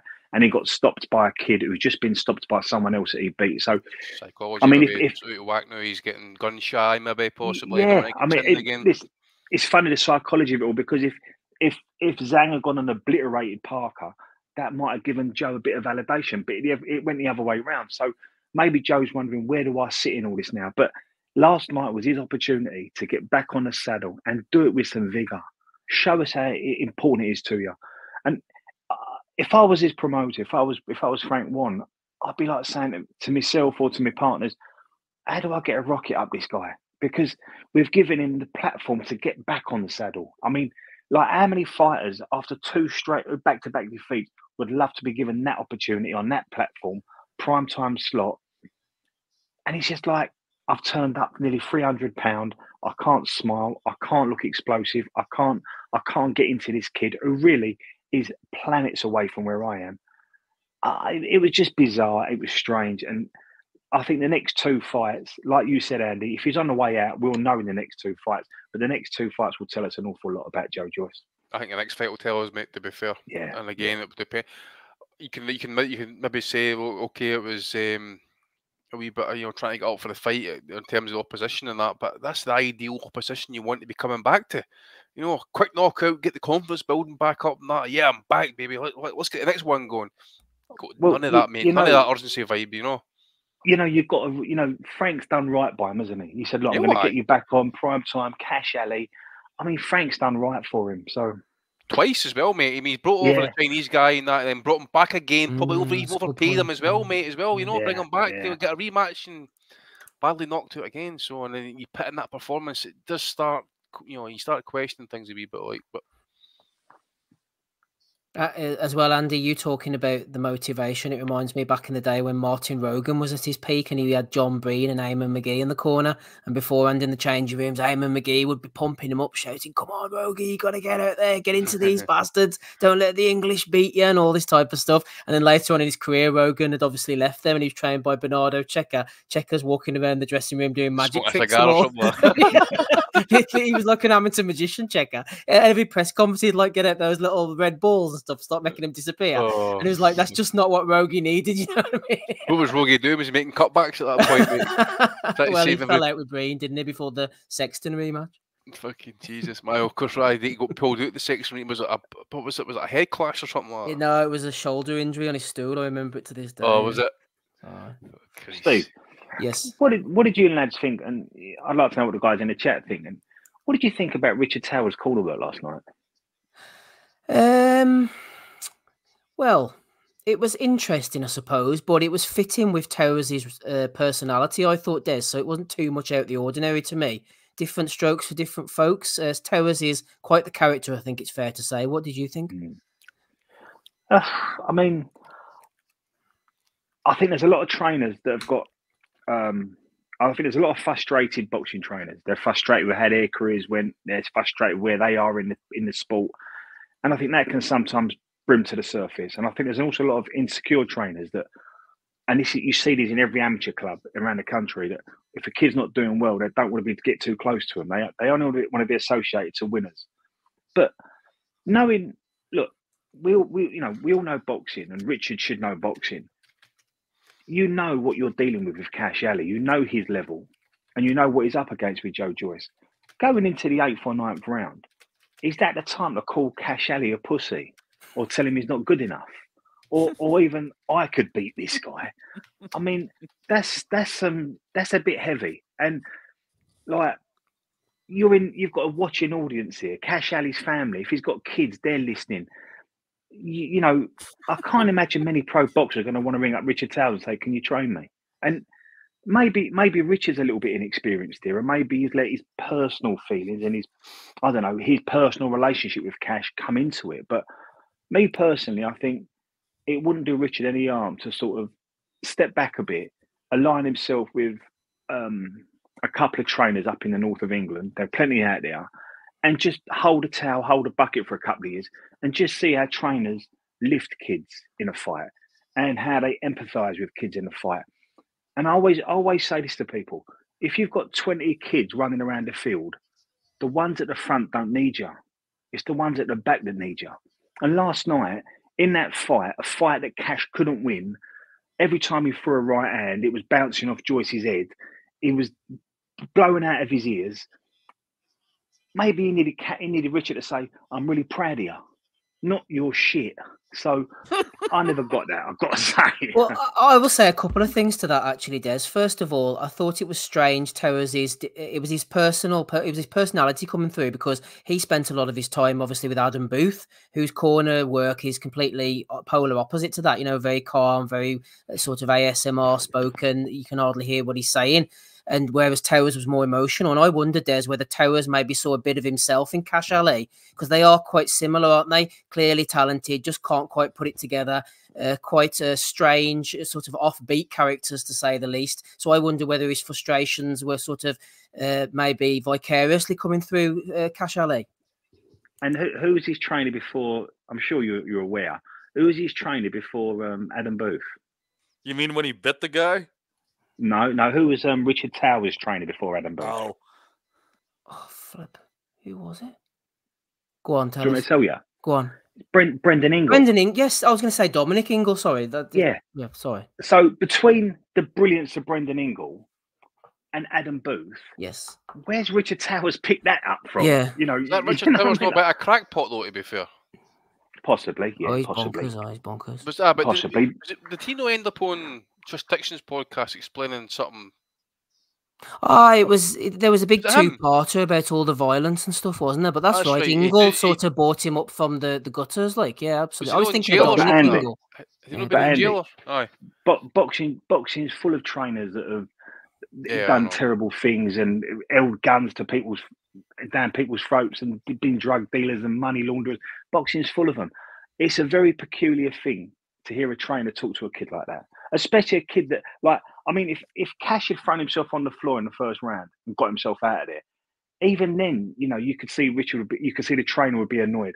But he's going into the champion, the 8th or 9th round of a 10-round fight, and you'd think, just put your arm around him and say, "I'm really proud of you. Like, we're in this together." It was peculiar, bizarre, but say you've got a personal relationship with that kid, and that's your vernacular, okay. But there's a listening audience, and there'll be a lot of people. There might be some young pros out there up in the Sheffield area or wherever that think that wouldn't work for me, mate. I wouldn't want to be around that. And if he's involved in an amateur club, which I'm sure he is, there might be a lot of parents of kids that think, "Is that how you motivate kids?" Look, I'm not woke, I'm not soft either, but I just thought it was strange last night. That's all. Mm-hmm. All I'm going to say is, yes, if his gym isn't called Dick Towers Gym, it's fucking criminal. I mean, he was doing the marketing here. Oh dear, Matty going back down to the But colours. let me say, Denominator. I think some people respond differently to different motivating factors. And yeah, you do have to know your fighters. I was going to say, you need to know the guy though to fucking get that out. Because some people don't respond to like say the like. Some people do. Get fucking moving. Some people do though. Some people do need to be called a little bitch. Some people do need to be called a little bitch. It's a weird thing. Sometimes sometimes coddled, like we're behind you kind of enthusiasm doesn't work for some people. That's not how their brain reacts to shit. You know, like maybe their dad was some sort of a fucking hard ass. So like when they hear that, they're like, ah, fuck you, you motherfucker. I'll prove you wrong. You know, like that. Some people do react that way. I'm not saying Ali did, because clearly not, but some people do react. Matty, are you trying to say you want to hear this in the corner next time? Crying like a little bitch. Hey, fucking A! If we could fit Gabe through the doors of any given event center, that should happen. What the hell? All I hear is that Bomax worried about Gabe's weight. I'm only being mean. We love Gabe, really. We just need Gabe. We just need Gabe to get arrested in England, and the pounds will just shed off. But he's not going to be on the run anyway. That's for certain. Right, let's move on. Sorry, Gabe. We love you, really. Andy, anything else from that card? Zach Parker, that was boring, wasn't it? That he got dropped and then he sort of went on the retreat. P.S. O'Leary thought that was a really good learning fight for him against Marty Rossian. Dropped him, looked like he was in control. Look at him. Marty Rossian came back. I thought P.S. O'Leary dealt with that very well. And then Ethan James, for me, took some flush shots. Never knocked anybody out either. Lost to Owen Cooper. Didn't see Ezra Taylor. What did you catch, Andy? I seen a bit of the James fight, mate. You're right. Took a trimming in that one. I think he got dropped. It just felt like he just didn't belong in there. I'm surprised he even lasted as long as he did, to be fair. And that, so that's about the credit I can give him in that one.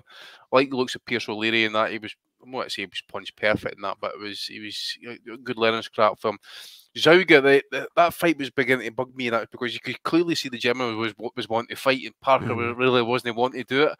And he was, again to Parker and that as well. You got to give him credit because to have someone just kind of just tee off on you for like 10 rounds. And that it's mental and physical pressure. It's hard, and to do it off the back foot for the length of the time of what he did and just pick his shots and that. It takes discipline. So go get Parker and that. Plus he'd been dropped as well. So to get yourself back up off the floor, then go back to work on that. So fair play to him in that regard. But Zauga, I expected Parker to look a wee bit better, to be fair. I just don't rate Zauga. And to be fair, I thought he fought in a manner which I've never really seen him fight like that before, to be fair. Just really kind of go straight into distance and just throw wild shots at folk and that.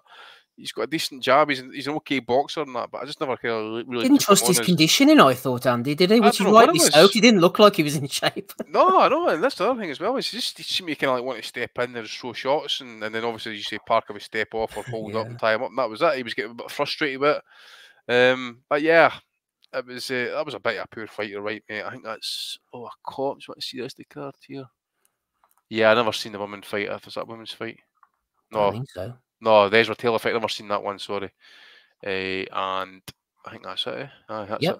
Yep, that's it. Anything that you saw, Des, on the rest of the card? No, mate. I'm with Andy and yourself on the Parker and Ziga fight. If I didn't know better, it almost looked like Ziga was told by the promoter, "We're going to bring you over. We don't want you to win, but just keep Zach Parker lively."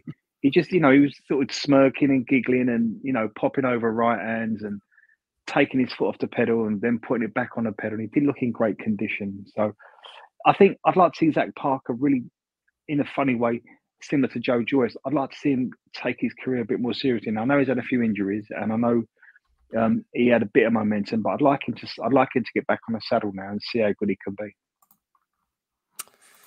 Lovely stuff. Right, boys, let us move on before we have a look at the chat. Let's catch up from anything else over the weekend. Matty, did you manage to catch the Pro Box card on Wednesday night? I don't have it up in front of me, but it was a fun affair, especially the main event. Sullivan Barrera getting his eye shot. I think he got dropped a couple of times, looking every minute of those 41 years against Hot Rod Kaladzic. Yeah, I thought that Kaladzic could have ended it far earlier than than he did, which was, with like a minute remaining in the fight. The referee, Barrera just found himself just caught just clean and took some shots against the ropes and went through him. And it was a pretty nasty looking scene, for the 42-year-old fighter. At the time, he had been, as you said, swollen up since early in the fight. The referee could have probably called it at any point, but harnessing the ghost of Steve Smoger, he let it go on until its very conclusive ending. And so I mean, a decent win for Kalajdzic, but it's 42-year-old Sullivan Barrera. I think it's more of a name than a meaningful win, but he could find himself in a place where he's getting a call against someone else. He, you might see him against one of the 175-pound prospects that they have on ProBox. Maybe that might be something they're working towards. Like I think Najee Lopez is around that weight. So maybe that's something that they're thinking about over there. But we'll see. That was, as I said, decent name, but, kind of a pointless version of Barrera, and it didn't need to go on that long. That was a pretty gross knockout at the end of the day. But, and then in the co-main, was a really entertaining fight between Luke Santamaria and Nicholas Floss.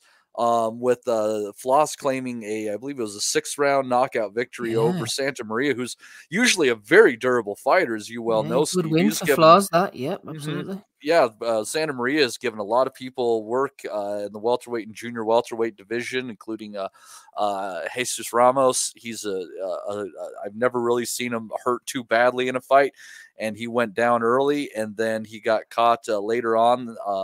Some clean shot, and it was ended with a body punch, but a really fun fight in between where Santamaria never stopped trying. He definitely picked up a few rounds in the middle there, and it kind of looked like Floss might have been tiring for a second, but then he just turned it up, and it was a heck of a good performance, and just another incredibly well-matched card by ProBox. Trying to think of the other ones that were underneath it. You had Calvin Davis, I believe, Keyshawn's brother, the big 6 foot tall junior welterweight. He got a second-round stoppage victory over a very overmatched late replacement opponent. So that was, just kind of more, just getting the work in. Bomac was there as well, so it meant that he was in Florida in the train in the corner for Davis, and then he got over to Vegas on Saturday to be in the corner of one of those guys that was on the DAZN undercard, the cruiserweight. Kyle Kruth. Yep. So he had quite a busy week going on there, but yeah, another good offering from ProBox, and their card that's going to be a week from this Wednesday looks to be a pretty good one as well, with Joseph Adorno taking on Nicholas Walters. Yeah, Adorno really needs a big win, and Walters has been basically nowhere. Needs a fight. No fucking shit. Up a couple of weight classes higher than he started there. So we'll see, but I think that could actually be a pretty entertaining fight coming to you a week from Wednesday, but we'll get into that one next week. Yep, no, I agree. I think that will be a good fight. Andy, you're watching a bit of action over in Germany. Just before we go to that, on Friday evening in the Madison Square Garden Theatre, Fergal McCrory stopped Carlos Colson.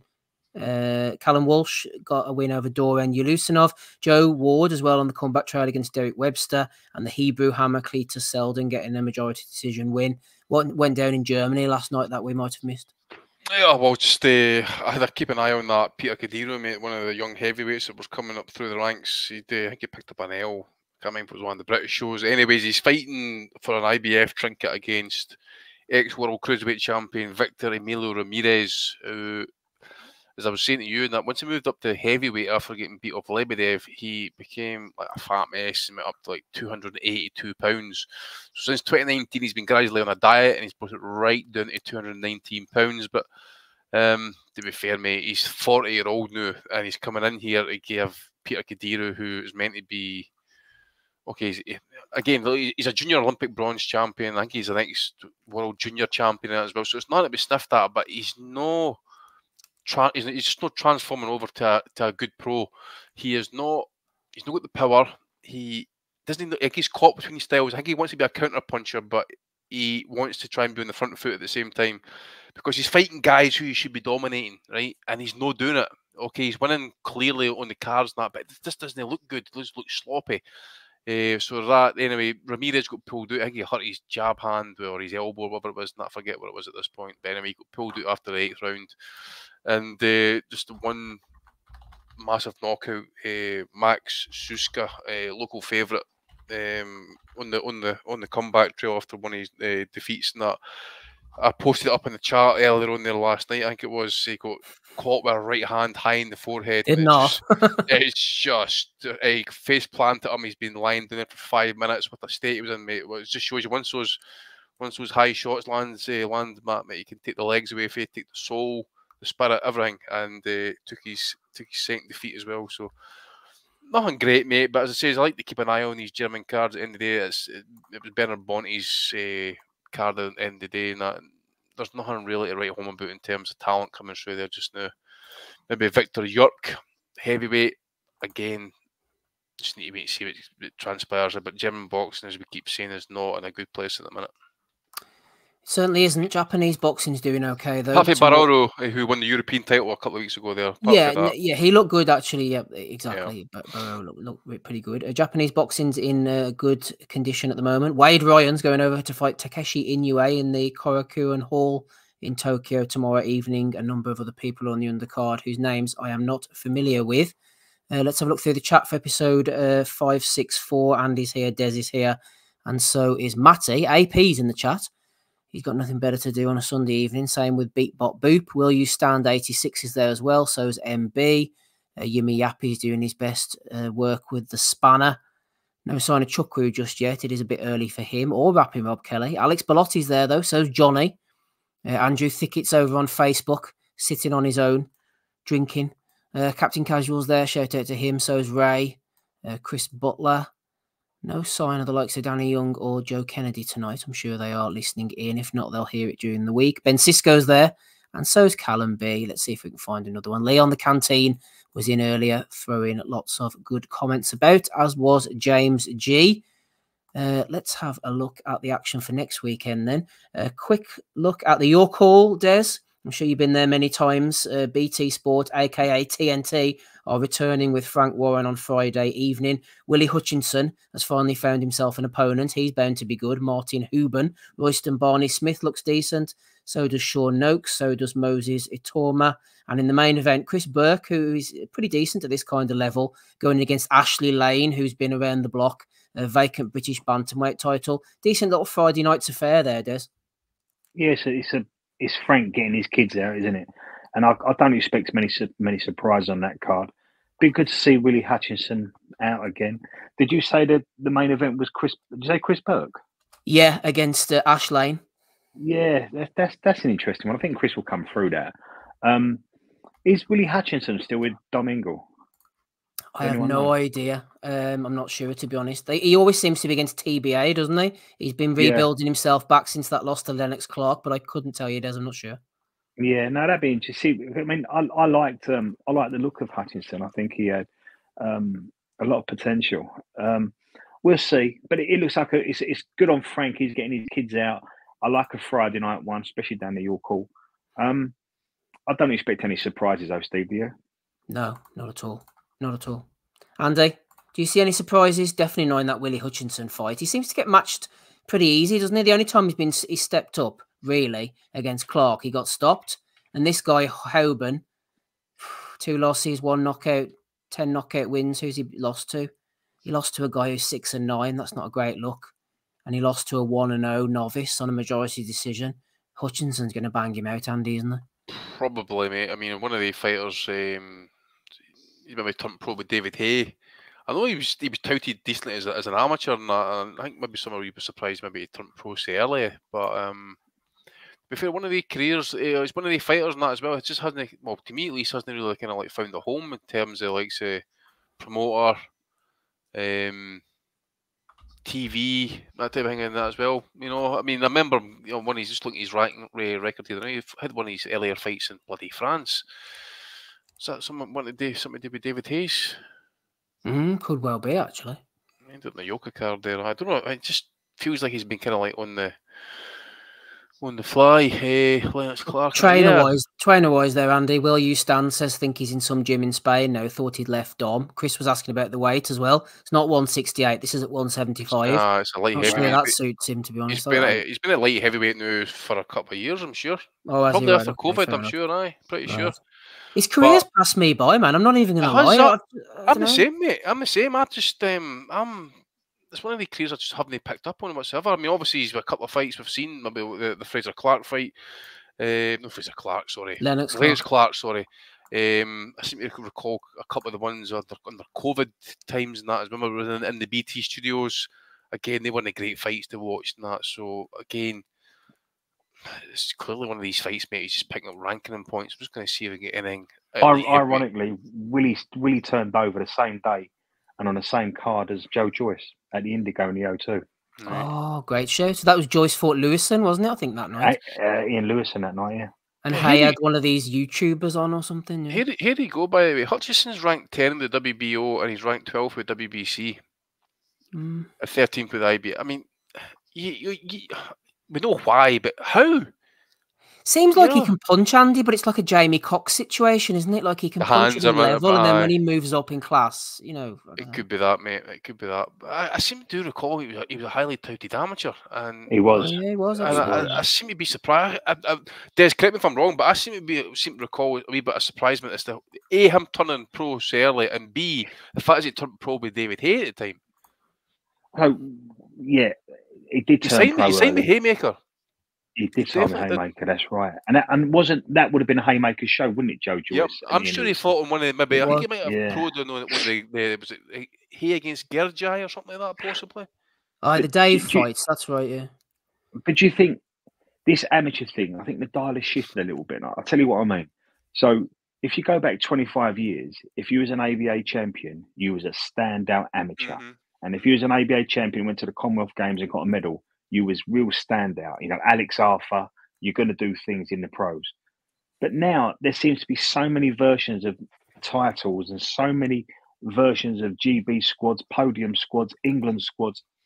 Now, whenever a kid turns over, they say things like he's a 5-time, 6-time, 7-time national champion.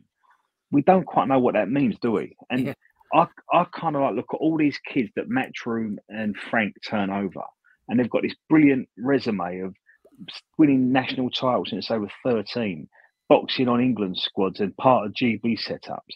I think it'll be a lot quicker to say, all right, how many Ukrainians have you beat? How many Russians have you beat? How many Americans have you beat? And how many Uzbekistanians have you beat? And a lot of them would say 0. So I think that's probably how you define a top amateur now. So I'm not dispelling Willie Hutchinson and how good he was in the amateurs, but he was one of them kids that won 5 or 6 national titles. But who did he beat when he was an amateur? And we don't quite know if what he's done in the amateurs has prepared him for the pros, because, as I said, the dial has shifted. Don't you agree? Yeah, and how many fights did they actually have as an amateur as well, Des? This is my point. And I just, so for example, when people like James DeGale won that Olympic gold, I'm going to forget this now, but he beat Darren Sutherland. He beat an American, and I think he beat an Uzbekan or a Ukrainian. That's a proper gold medal. Do you know what I mean? Like, it's not so much how many titles you've won; it's who have you beaten to win them titles now. And I think we get a lot of kids now, because of the way the system is set up to win medals and the way the system is set up to get kids winning national titles, to get them on squads. I think now all these kids you see in the pros now have won 4 or 5 or 6 national titles. It's not so much what you won, it's who did you beat while you was doing it. And that'll tell us more. So to answer Andy's question, you're dead right. Willie had a really good standout amateur career, won loads and loads of national titles. But again, if he's a middleweight at the age of 14, he's probably only got 2 fights to win a national title. And it's not quite as clear cut as it might sound. Yeah, and you're obviously going about the Commonwealth titles, that, mate. I mean, you need to remember that as well. So if you watch the Commonwealth games these days, that you're beating fighters for like Zambia and Tanzania, places like that, and you don't really kind of get into top fighters till you get to like maybe the quarters, really to the semis. Really, that's not really until you're really kind of facing fighters to potentially roughly around at the same kind of level as yourself, you know. Well, you try and explain the Commonwealth Games to an American or a Russian or a Ukraine. They just don't get it. They just, what the hell is that? You know. So yeah, I totally you're correct. The Americans are a bit thick, I think. Right, Matty, on to you on the zone next weekend. Only joking. Female fight, actually. Sandy Ryan against Terry Harper. Any interest in this one, Matty? I'll watch it. It's kind of a... I just... My hunch on this one is Ryan beats her and beats her handily, but I don't know. And what about the rest of the card? Dalton Smith against Zepeda. Smith has stepped up pretty well. He can bang a little bit at domestic level. Does tend to get cut. Fought Sam Maxwell in his last fight. Iced him in 7 rounds. This is a good acid test. Zepeda can punch. He's fought at a decent level himself. Lost to Hitchens last time. I was thinking Progress as well, flicking down the record. Remember him hurting his shoulder against Terry Flanagan back in the day as well. I think it was. Was it? Yeah, he was beating the crap out of him. That was nearly 10 years ago, Martin. His shoulder. Yeah. Box Nation days, man. What do you think about that? Decent. Yeah, God, 2015. That was nearly 10 years ago. Fucking hell. Yeah, that is quite a time ago. But that Zepeda, I think he's gone, Steve. I think that Hitchens fight. I mean, he just had nothing. That fight against that weird Indian was something else. Goyat, I forgot about him. We love him. The guy with the little belly. Like that 15-foot ring. It's one of the strangest, most uncomfortable things I think I've ever witnessed. If Zepeda has 60% left, he wins. If he has one last decent win in his career, if he has one less decent win in him, it's this. So I don't know what the heck the odds are on it. Let me kind of check on that best one. fight recently, Matty, was that one during COVID when he fought Josue Vargas. Do you remember it was a Mexican Puerto Rican against each other? Oh yeah, and he just knocked him out in a round. And then he knocked him out in a round. And Vargas, for me, took that loss hard, didn't he? Quite literally. Did you see what happened to him? I think he went the Yusuf Mack route, apparently. I could be doing him a disservice here off the top of my... I think so, yeah. I'm afraid to Google it, to be honest, to verify. Maybe someone in the chat. Oh, dear. I think so, you know. That's not good. Any you deviants in the way of subscription to Pornhub, go check that out for us. I could be completely... What side of the ledger is it on? Is that the straight or the gay side? Well, they'll figure that one out, mate, if there's... Yeah. I don't want to figure it out. Sorry, Vargas, if that's incorrect. Any bets there, Matty? So Zepeda's paying just a little bit better than 2-1. I don't know. I think that's almost worth a punt. I think what might be more interesting is, I don't know if they have an over-under on rounds on there. Yeah, they don't have anything on the rounds, but I think if you can get somewhere around even money or better for the fight not to go the distance or so, that's probably the right bet. I just think Zepeda is potentially there for the taking, but if he's got something left, he's going to dominate Smith. So I don't know. We'll see. I don't think it's going to go the distance. Yeah, I think it's set up for Smith, Andy. I think the cuts are a problem. He does tend to cut, but I'm not sure about Vargas dominating him. I think he could hurt him at some point, but I think it'll be Smith doing the dominating, probably trying to stay out the way of the power hand throughout the fight. Yeah, I remember it as well. Dalton Smith was getting a bit of praise. Remember kind of coming up there, and he had maybe a kind of offish night. Was it the Billy Allington fight? And then obviously he's become overrated overnight, supposedly, and that. So I like him, actually. I think he's a good fighter. And I agree with you. I think Zepeda now at this point, as Matty says, he could flip the script, but I just think at this point now he's potentially washed, injury prone as well, possibly. But the other thing as well, you just don't know. I need to go and check Smith's record actually in terms of how many southpaws he's fought over his career, but I dare say he would have an adequate span for that type of situation. But I think Smith will win. I'll go points. I think Zepeda will win the fight. But certainly will be a good test for Smith at this point in his career. And it's one of these fights that he can't switch off, because if Zepeda has still got the delivery about him, he can still switch the lights off potentially. So we'll wait and see. But I think fighting was it Matt? You mentioned that Indian fighter that he fought or something. Did you see that fight? Yeah, I did. That was yeah, awful. us. Steve and I went all through Did all you? 10 rounds. It was You- awful. He was rubbish, that Goyat. He was a proper clown, like he kept on dancing about. So Zepeda had problems trying to like cut him off that thing. So I don't know, mate. You just think he's. I mean, he has been mixing about with like Hank Lundy and that, you know, but that's come back fucking donks. Last Southpaw he fought now. with Samo Mason, Andy, who's a bit Dalton washed Smith now. did. Yeah, and he beat Yeah. Casey Benjamin, who lost to Sean McComb, because a few people have been calling for McComb to maybe fight Dalton Smith. But Benjamin gave him quite a tight fight, actually. Billy Allington did a good job against him. Well, he didn't win many rounds, well, pretty much any rounds, but then he went to Canada and gave a good account of himself. And it's difficult to know, isn't it, I suppose? You see that Goyat? Isn't he the one who was, your man Jake Paul was slapping about recently? Wasn't that Goyat? I think it might have been. I think it might have been, you know. Anyway. Guy's such a fucking douche. I think it was. Yeah. What are you thinking, Des? Dalton Smith, Zepeda? Yeah, I think Dalton Smith will do a similar job to what Richardson Hitchens did. I think he'll just be very cautious. He'll be focused. He knows this is a step up. This sort of opponent offers different challenges. Yeah, I think it's a Smith win, and I think Smith's a good fighter. I think he's got a good team behind him. I like a lot about Dalton Smith. Yeah, I think he wins this. And we talked earlier on about matchmaking, didn't we? And we talked about just promoters just stepping you up incrementally. I think this is a brilliant step up for Dalton Smith. He's coming out of domestic opposition, going into fighting guys that are probably on the down, that have been around a lot, still with healthy records. Yeah, I think he beats him the same way Richardson Hitchens beats him. Good stuff. Thanks, Des. Before we go on to Bellew of the Week and any other business, we had a couple of comments from Marcus Bellinger. He sent one in a while back, which I neglected to get to. He said, hope you're well, lads. Have to say, really enjoyed Friday's card. What card was that? Oh, that was the Saudi one, wasn't it? Having watched him for a number of years, was pleased that Madrimov produced a performance befitting of his talent and ability, and just hope he can stay active and maintain the momentum. Was gutted Nick Ball didn't get the decision to rid us of Vargas, you and me both, but hopefully a rematch will be ordered. Already counting down to a quality stacked card. Will Rob or Steve be attending the return of Dillian next week? No. Finally, for any Ebbs fans in the Nutters group, this might be of interest. Keep up the good work. Oh, yeah, there was a Ebbs tour. I think he's in Leeds. She was a meet and greet, potentially.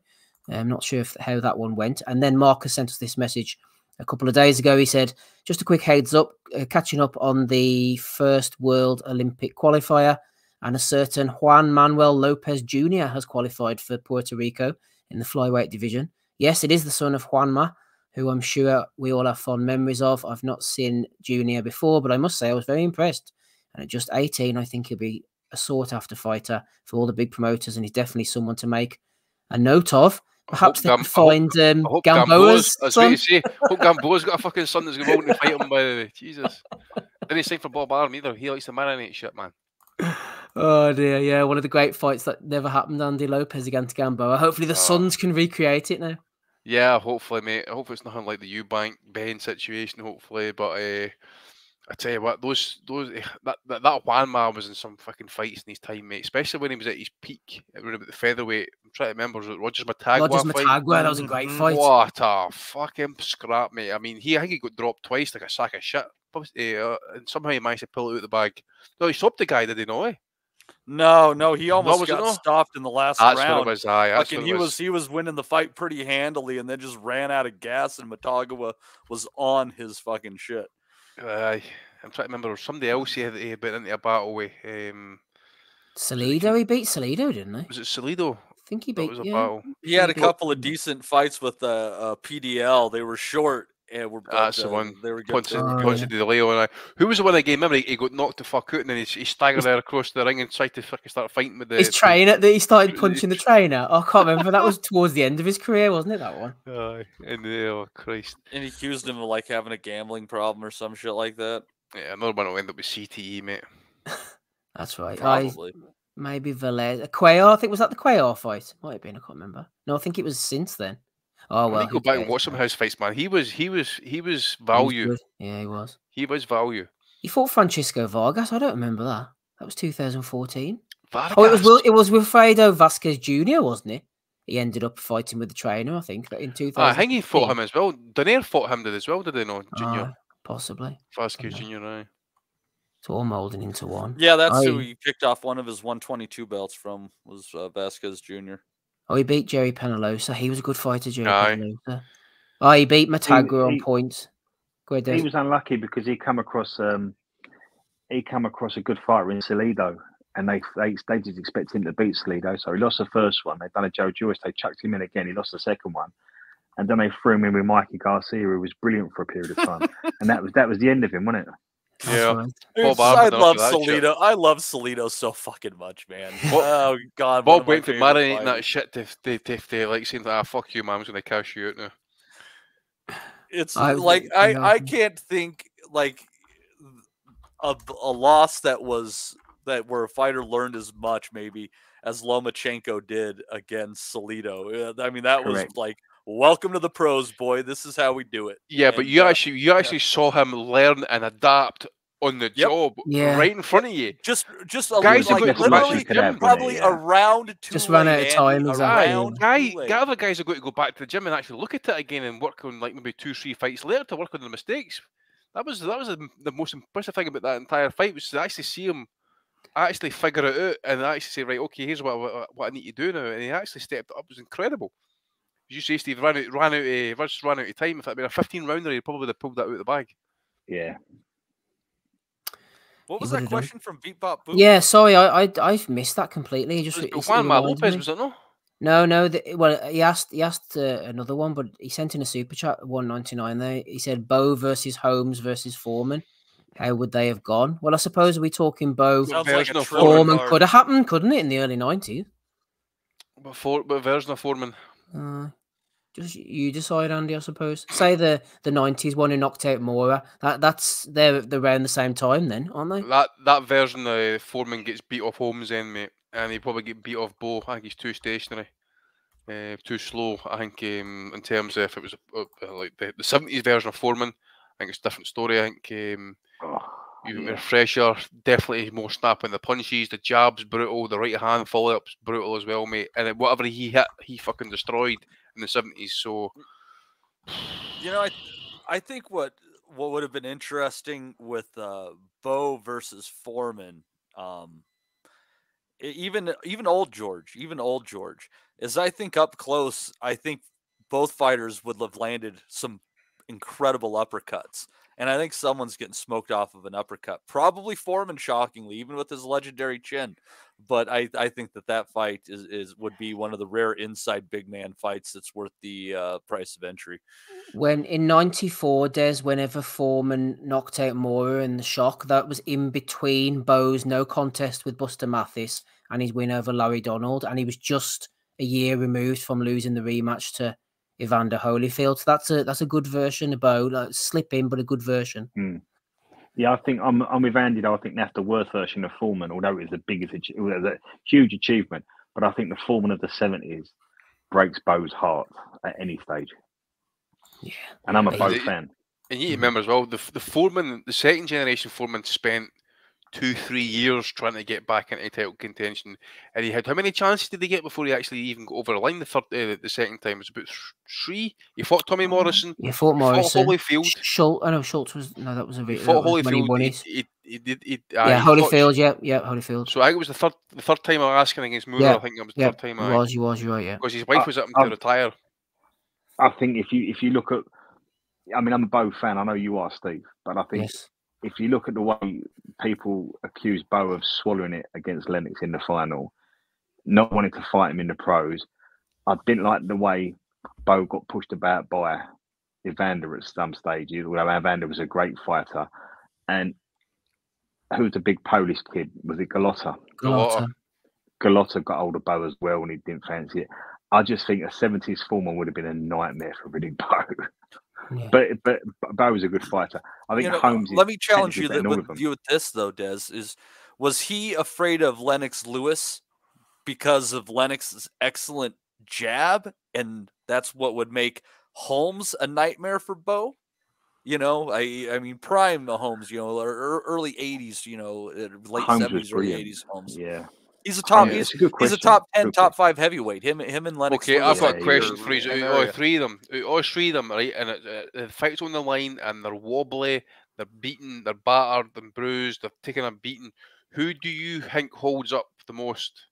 Holmes. For me, it's Holmes. Oh, it's Holmes, mate. He's proven it time and again. I remember that time when he vomited in between rounds, walking back to his corner. Literally vomited going back to his corner, mate. Sat down, got back up and got on with it. The Norton fight was That's a veteran trick. You get extra time because they got to wipe up the vomit. Spitting out his puke to buy time.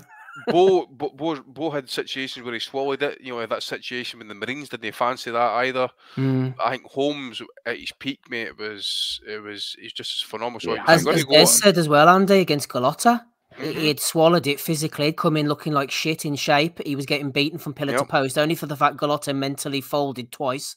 Ballooned in weight as well. And by the way, see the thing about Holmes? Holmes had that chip on his shoulder, by the way, that he wanted to prove that he was the man, because obviously he'd come after Ali. He had that chip on his shoulder that said, look, I'm the man now. I beat the man, but I am the man now, right? It doesn't matter. Ali's gone. I'm the guy, right? So you respect me now. And he had to fight and claw and just probably even cheat just to get his fucking recognition. And he still doesn't get it to this day, I don't think. Here's a question for you. Who was Larry Holmes' last opponent of his career? Was it Butterbean, or did he fight after? Yep. I was going to say it was either Butterbean or in like 2000. I mean, what casual fans forget about Larry Holmes too is that, you know, like, he had come back basically to fight Tyson, right? And then he ended up fighting Evander Holyfield some years later again. You know, like, he wasn't done after Tyson. Funny story, actually. Funny story about the Mike Tyson offer. I can't mind how it went again and how much money we're talking about. I'll just make it up. But apparently he got offered the Mike Tyson fight. He says, I'm not interested in fighting Mike Tyson. He says, we're going to give you $4 million to fight Mike Tyson. He says, where's Mike Tyson? Couple of things about Foreman. Yeah. When he was at his peak in the 70s, before the Rumble in the Jungle, he was very moody, very sullen, very scary. And you can't imagine it now because we just don't see that from him. But back then, apparently, he was one of the most intimidating characters in boxing. And if he was Sonny Liston's mate. Correct, that was my point. And he come from the same gym as Sonny Liston, and he always said, I'm not scary. I learned from the master. Sonny Liston is scary. Oh, you took my point. That's right, Andy.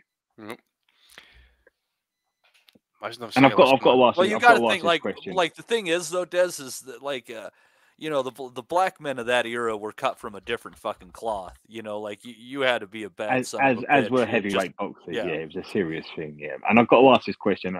I've said this 100 times in the group chat. George Foreman got the grill contract. Who turned it down? Hulk Hogan. Correct. Right. Evander did grills as well, didn't he? Evander Holyfield, apparently. He did gummies with Mike Tyson, gummy ears or something like that. Yeah. He done a grill as well, I think. They wouldn't let him sell them in Colorado, though, because they don't let you sell gummies which are shaped like anything. Like, they have to be something innocuous, like a square, so kids don't think that they're candy for them. It's just fucking goofy as fuck. There you are. But at least we can get weed. Money's worth there. Well done. Thanks for the super chat. Anything else, Matty, that I might be missing on this glorious Sunday evening? I don't think I saw anything that interesting coming up. I thought it was a pretty sad-looking week for the boxing schedule, all in all, actually. Yeah, pretty sad week for us boys. Us saddos here. On this Sunday evening, let me just get the Bellew of the Week intro set up. What should we play this week? Episode 564. Let's have a look. What haven't we played in a while? Just scrolling on up here. All right, we'll play this. Bit of Bellew. This is Coogan Cassius for IFL TV in association. Tony. I'm trying to stop, Coogs. I'm trying to just chill. Will you piss off? Please, respect the man's privacy, Coogan. I don't want to be on camera or television. You're at a public event. I know. I'm not on your doorstep. I know, but you know, I've stayed away from everything recently. People think I've disappeared. Well, I kind of have.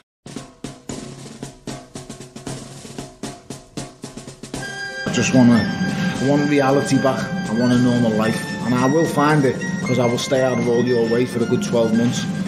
You guys have always called me Tony Bellew. I only created the name Tony Bellew to make me our fella proud. My name's Anthony Bellew, mate. Tonight it's over, mate. Tony Bellew died tonight. I'm done, Cooks. I told you Tony Bellew died tonight. I just go home and I live life normal now. I enjoy my life.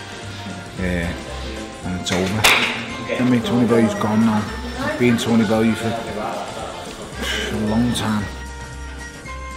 He can punch, obviously, but he's been able to punch and he's been able to really punch, turn lights out. You know, has he ever knocked anyone unconscious? I shouldn't really say that, should I? It's only been my bleeding luck, but I've done it on a number of occasions. You've seen me turn lights out, just out. I've done that. I can do that again. Would you wish bad on anyone? So there is something on in saying that. I don't hope the odds are wild, he gets hit or beat up. I hope he loses the fight, yeah. But I hope he's sound. He goes, right, nice one, just earned the right few million series after. So, you know, I don't wish anyone actual bad harm. I just think that's what's going to happen. I'm on a hit and he's going to stay here. The only thing he's getting in with that belt, I said I'll give him a free shot on the chin. I can't knock me out. I cannot wait. You said at the weight, your legs are going. If you give me a free shot, mate, you're waking up anybody's ambulance. You're waking up in an ambulance. You're waking up in an ambulance.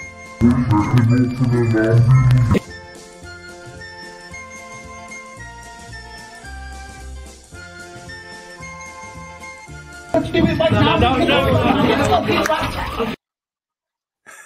Oh man, I can't wait to ever get relegated, man. It would be fucking glorious. It'd be like the night music beat Bellew. Oh, I think it was Smiggers Titties or whatever he's called these days who made that. So fair play to him. That's it's a trip down memory lane. Remembering Tony, I don't know what happened to him, Andy. Man, he's just disappeared off the face of the earth completely. Great, it's fucking fantastic, mate. Oh. You can enjoy your television screens again.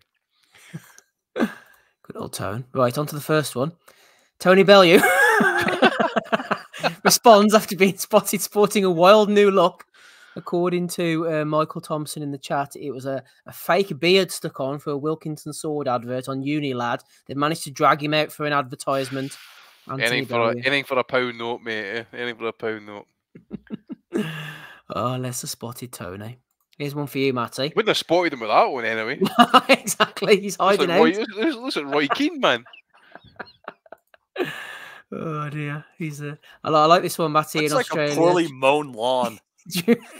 During the week, the Australians at the weigh-in, the two boys getting ready here, and at the bottom the caption says Leilua boasts significant weight advantage.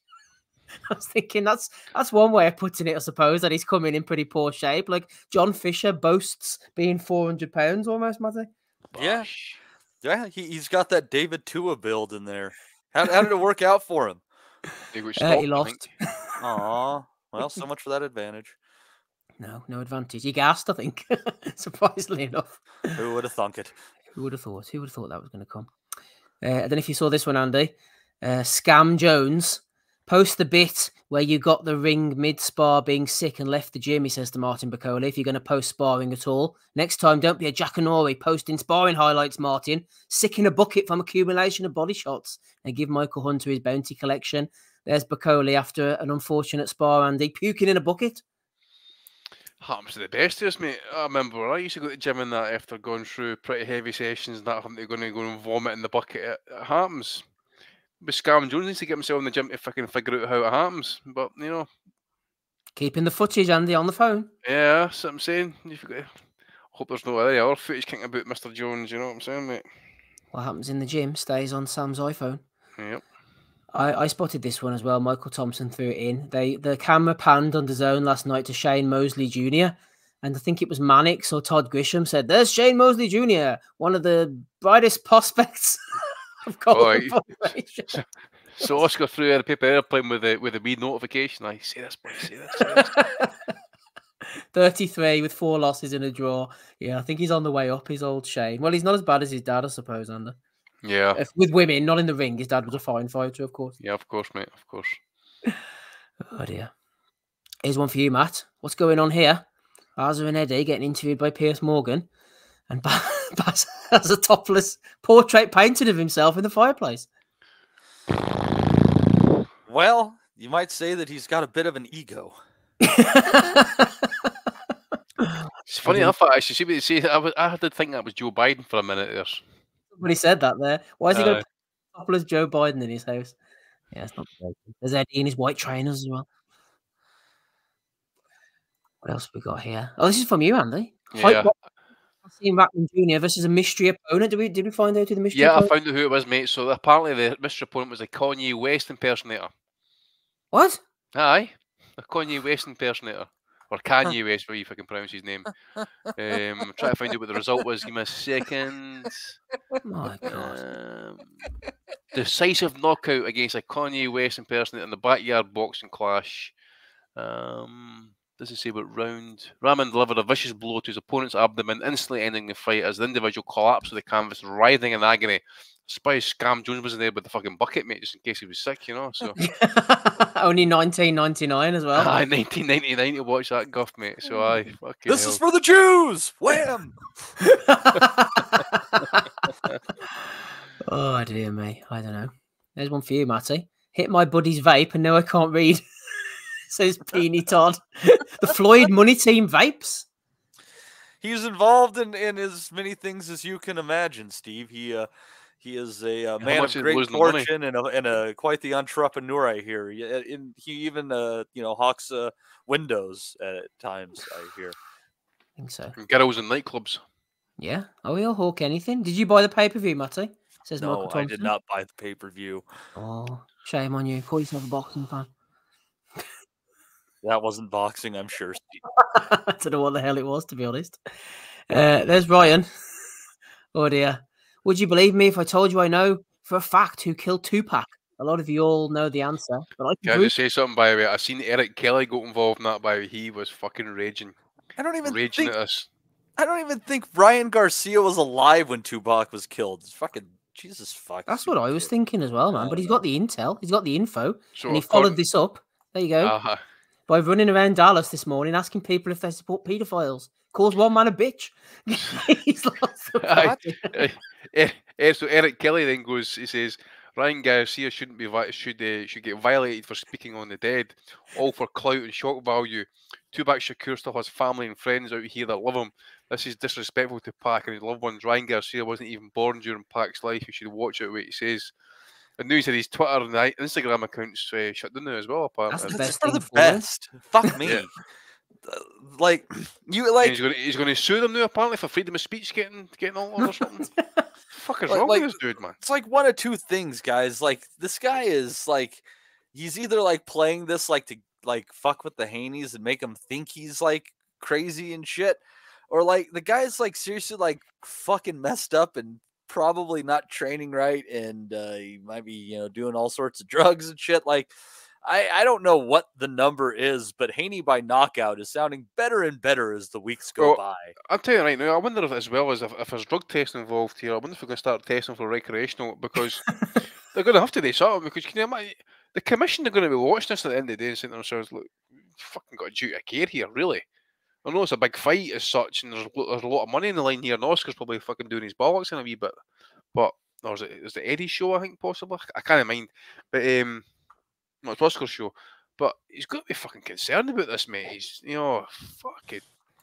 Apparently, there was a video appeared apparently drinking a bottle of wine or something like that as well. Or something. He turned up on a horse, didn't he, to the press conference? Damo, Captain Casual, has sent me the video 3 times, but every time I've forgotten to upload it, Damo, so sorry. I'll just have to tell them. I'm sure that's far funnier. What is it? Show, don't tell. Yeah, he turned up on a horse anyway. I think, Matty, it's just, you had an interesting theory the other week, actually. Let's just hear it right now. I just don't know if I want to buy this or not. Garcia says he was raped when he was 2. Oh, fuck. Well, I'm in. Yeah, leave it so like the sarcasm is more clear over the next 5 seconds. But yeah, I'm glad you cut that, Steve. I thought that was brilliant. How would he know what happened to him at 2-year-old, by the way? Oh, flip! I can't remember what happened memories from 2 years old. Not everyone fucking drank a fucking 2 liters of whiskey a week since they were 16. Who does that? Like, that's not me. No, that's not him. You don't drink that much. Well, you didn't drink that much in your 20s, at least. No, mate. I was an athlete at one point, remember? Then I let it all go. You become the mystery. You could have been the mystery. Oh, mate, I was young and dumb and full of cum at one point, mate, and I let it all go. You know what I'm saying? It's all gone now. Alex Jones could be interviewing Garcia. I'm a cautionary tale like Jerry Maguire these days, What could have been? What could have been, mate? Alex Jones or Sam Jones? I don't know which one's worse. Anyway, Garcia was on the train a bit more. Bill Haney jumped There's in. a question for you now. What happens, right? There's a question for you, right? If you're on a desert island stuck with Scam Jones and Alex Jones and you've got 2 bullets, so you've got 1 bullet, sorry, who do you shoot first? Yourself. You're fucking right. No, what you do is if you have them in the same place at the same time, is you tell one that if you kill the other one, I'm going to shoot him, but you lied to that one, and they take the other guy out. I don't watch better senior grade and they getting banned, man. I'm talking about, like, you know, chipping folk in the fucking automatic way. You know what I'm saying? Luring people into murder. I wonder if YouTube's got a box for that on the ads. Oh, mate, I've got this. Oh, I'm not going to get into it now. There's a guy got done for killing his wife and his brother and that. Honest to God, man, he's just took a flaky, I think, this boy. But anyways, there's something else about off script here. There was a guy in Colorado who got nailed for killing his girlfriend, and one of the pieces of evidence is he had like a make CD of all sorts of songs, like murder ballads, like Guns N' Roses, I Used to Love Her, and shit like that. So, yeah, and so like, oh, well, it seems that you might have killed her, given what we found in your truck at the time. So, yeah. Oh, well, we wish him well. Bill Haney responded to Ryan. She may have deserved it. Ryan is not crazy. He's just an ungrateful piece of shit that Henry should have made her swallow. Billy boy. It's a nice coverage from Bill. And he followed that up. Oh, no, here. Ryan Garcia hit back and said, Haney such thing. I got proof. He's got proof for everything, hasn't he? I'm surprised. I'm not surprised in it. Thinking Twitter got taken down because we're going to post proof of someone performing fellatio on someone. You know what I'm saying? Oh dear, he's lost the plot. Oh, Ryan has. Bill came back again at him and said, "Snack system cut Ryan Garcia completely off because he needs a heart, not supplements." Bill's gone rogue, man. And if anyone's going to get Garcia the gear, it'd be probably Bill himself, wouldn't it? Or Tony. Or Tony. Anthony, sorry. What else have we got here? Company Nelson was tweeting out. He says, yeah, but when you tag him, you're clearly hoping for a little thank you, he says to Ellaby regarding Javonta Davis. He said, it's great that Leonard still works for free. If Tank really value what he could still do for him, then you'd assume he'd be on the payroll. It's not like there isn't enough money floating about for him. And Leonard bit on the troll account and said, lol, you lost your mind if you think I'm working for free. Company Nelson getting bites off Len. Johnny Bag. Johnny Company Nelson. Ericsson Lubin says, how am I ranked under someone I just beat? Wondering why the WBC's new rankings have him at 5 and Jesus Ramos at number 4. Probably Matty because the WBC saw the fight and no one apart from the 3 judges could work out how Lubin actually won. I don't give a fuck. That's the one that gave me my 50-1 parlay. That was a great W by Ericsson Lubin. I don't give a fuck where he's ranked, though. Absolutely. What else have we got here? Pre-order Tommy Fury's new book now in the link below. Lightning Dose Strike Twice. I hope he hasn't. I hope he's been affected in the Fury family. Isaac Lowe been in that one, you think, mate? What is it? Isaac Lowe, I think he proofread that, yeah? I think he might have done. Someone put an Isaac Lowe one in during the week. You remember when Pele died? And he sent out a tweet saying R.I.P. Pele and tagged in the Romford Pele, Ray Parler. He sacked class, I do. Oh, dear. What else have we got? I've got a video, actually, somewhere. Oh, it's just the guard. Let's play him quickly. It's bigger than boxing. Manny Pacquiao is here. What accent was that he was putting on there? I have no idea. Manny Pacquiao is here. What's that like? Oh dear. Captain Casuals come back. He says, Wellington, if my latest guard video doesn't get a mention, I'm going to the Court of Arbitration. Is that the one I just played? Hopefully so. Aye. Good. I'm going to get cancelled. Pine Donny and retainer, mate. He's fucking worthless, that cunt, man. Ben Wiseman Industries. Ben Wiseman, aye. They want his bankrupt these days. I have no idea. Oh, why? Ryan Deal put that one in. The doc. I haven't heard from the doc. He doesn't answer my calls anymore. He had enough for me, I think. Maybe you could, like, listen to us laughing at him. Probably. That would upset you, wouldn't it, Matty, if you think about it? Possibly. Oh, dear. Right. Those are all the ones I've got. Andy, what have you got for us this week, if anything? Only the one mate, nothing major. I haven't even really got a name actually, but I seen Rachel Donaire kicking off on Twitter on Thursday possibly, moaning about didn't make boxes like they used to. Apparently she's got a legit 165 pounder in the gym just now, who's no one to spar with a middleweight, who actually wants to spar with a lightweight instead. So I don't know what the fuck's going on there. I didn't really get a name off her, but you got the Hassan Rahman one. There was a lot of speculation, believe it or not, the build up to this fight. I think it might have been Saul Farah actually that might have turned up, but couldn't. That would have been class, but very niche and probably not sell any pay-per-views. Yeah, and there's somebody else who thought maybe Father Dave might have turned up. Oh, but that would have been good. I've never heard from Father Dave in a while. He got himself a woman actually. I'm on his. How's that? No, wait a minute. How's that possible? He is a Catholic. No, he's not. He's not a Catholic priest. I think he's Anglican or something. Apparently, so you're allowed to. Oh, so you can, right? Okay. Lucky bastard. It might not be his woman. I don't know. I don't want to out him or anything. Look, I'm not saying anything. Listen, if he's doing well sexually, better than Coogan, that's all we need to know. Father Dave's doing pretty well. Well, this is the last we heard of him here, actually. This is Father Dave, and you're listening to the Boxing Asylum podcast. Father Dave's the man. He was searching for the words there, though, eh? Well, I put it up on the screen for him. Oh, Dillian White update. Hammer quits after 3 rounds. They are. White versus Joyce is back on, man. That was the best for everybody. Yeah, I think so. Matty, okay, thank you, Andy. Anything, Matty, from you? I think that we have to nominate Esturi Suero. That was I don't know. That was just something else with all the multitude of fouls that he was able to find, and the fact that he was pissed off that he got disqualified.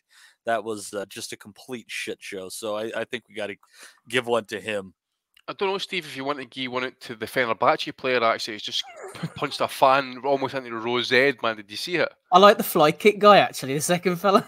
Oh, did the twizzle kick. But anybody who's not seen it, there's been a kick-off in Turkey, a Fenerbahce game. I forget who they were playing, but anyway, one of the fans runs across the pitch, and one of the Fenerbahce players basically meets him in mid-air, like Superman punching him like Roman Reigns. Fucking basically, hey Steve, I'm not kidding. Awesome. Fucking punching him across the fucking pitch, man. It was fucking tremendous. Right. What a punch it was, man. Well, and I think they have a full right to do that because they don't know somebody's intent when they're running out onto the pitch. You know, got to defend yourself. Great, right, mate. I don't know what his name is, as I say, but I was just poorless when somebody retweeted it there on Twitter, man. I was like, what the fuck? So anyway, I think the team that they've been playing has got beat, I think.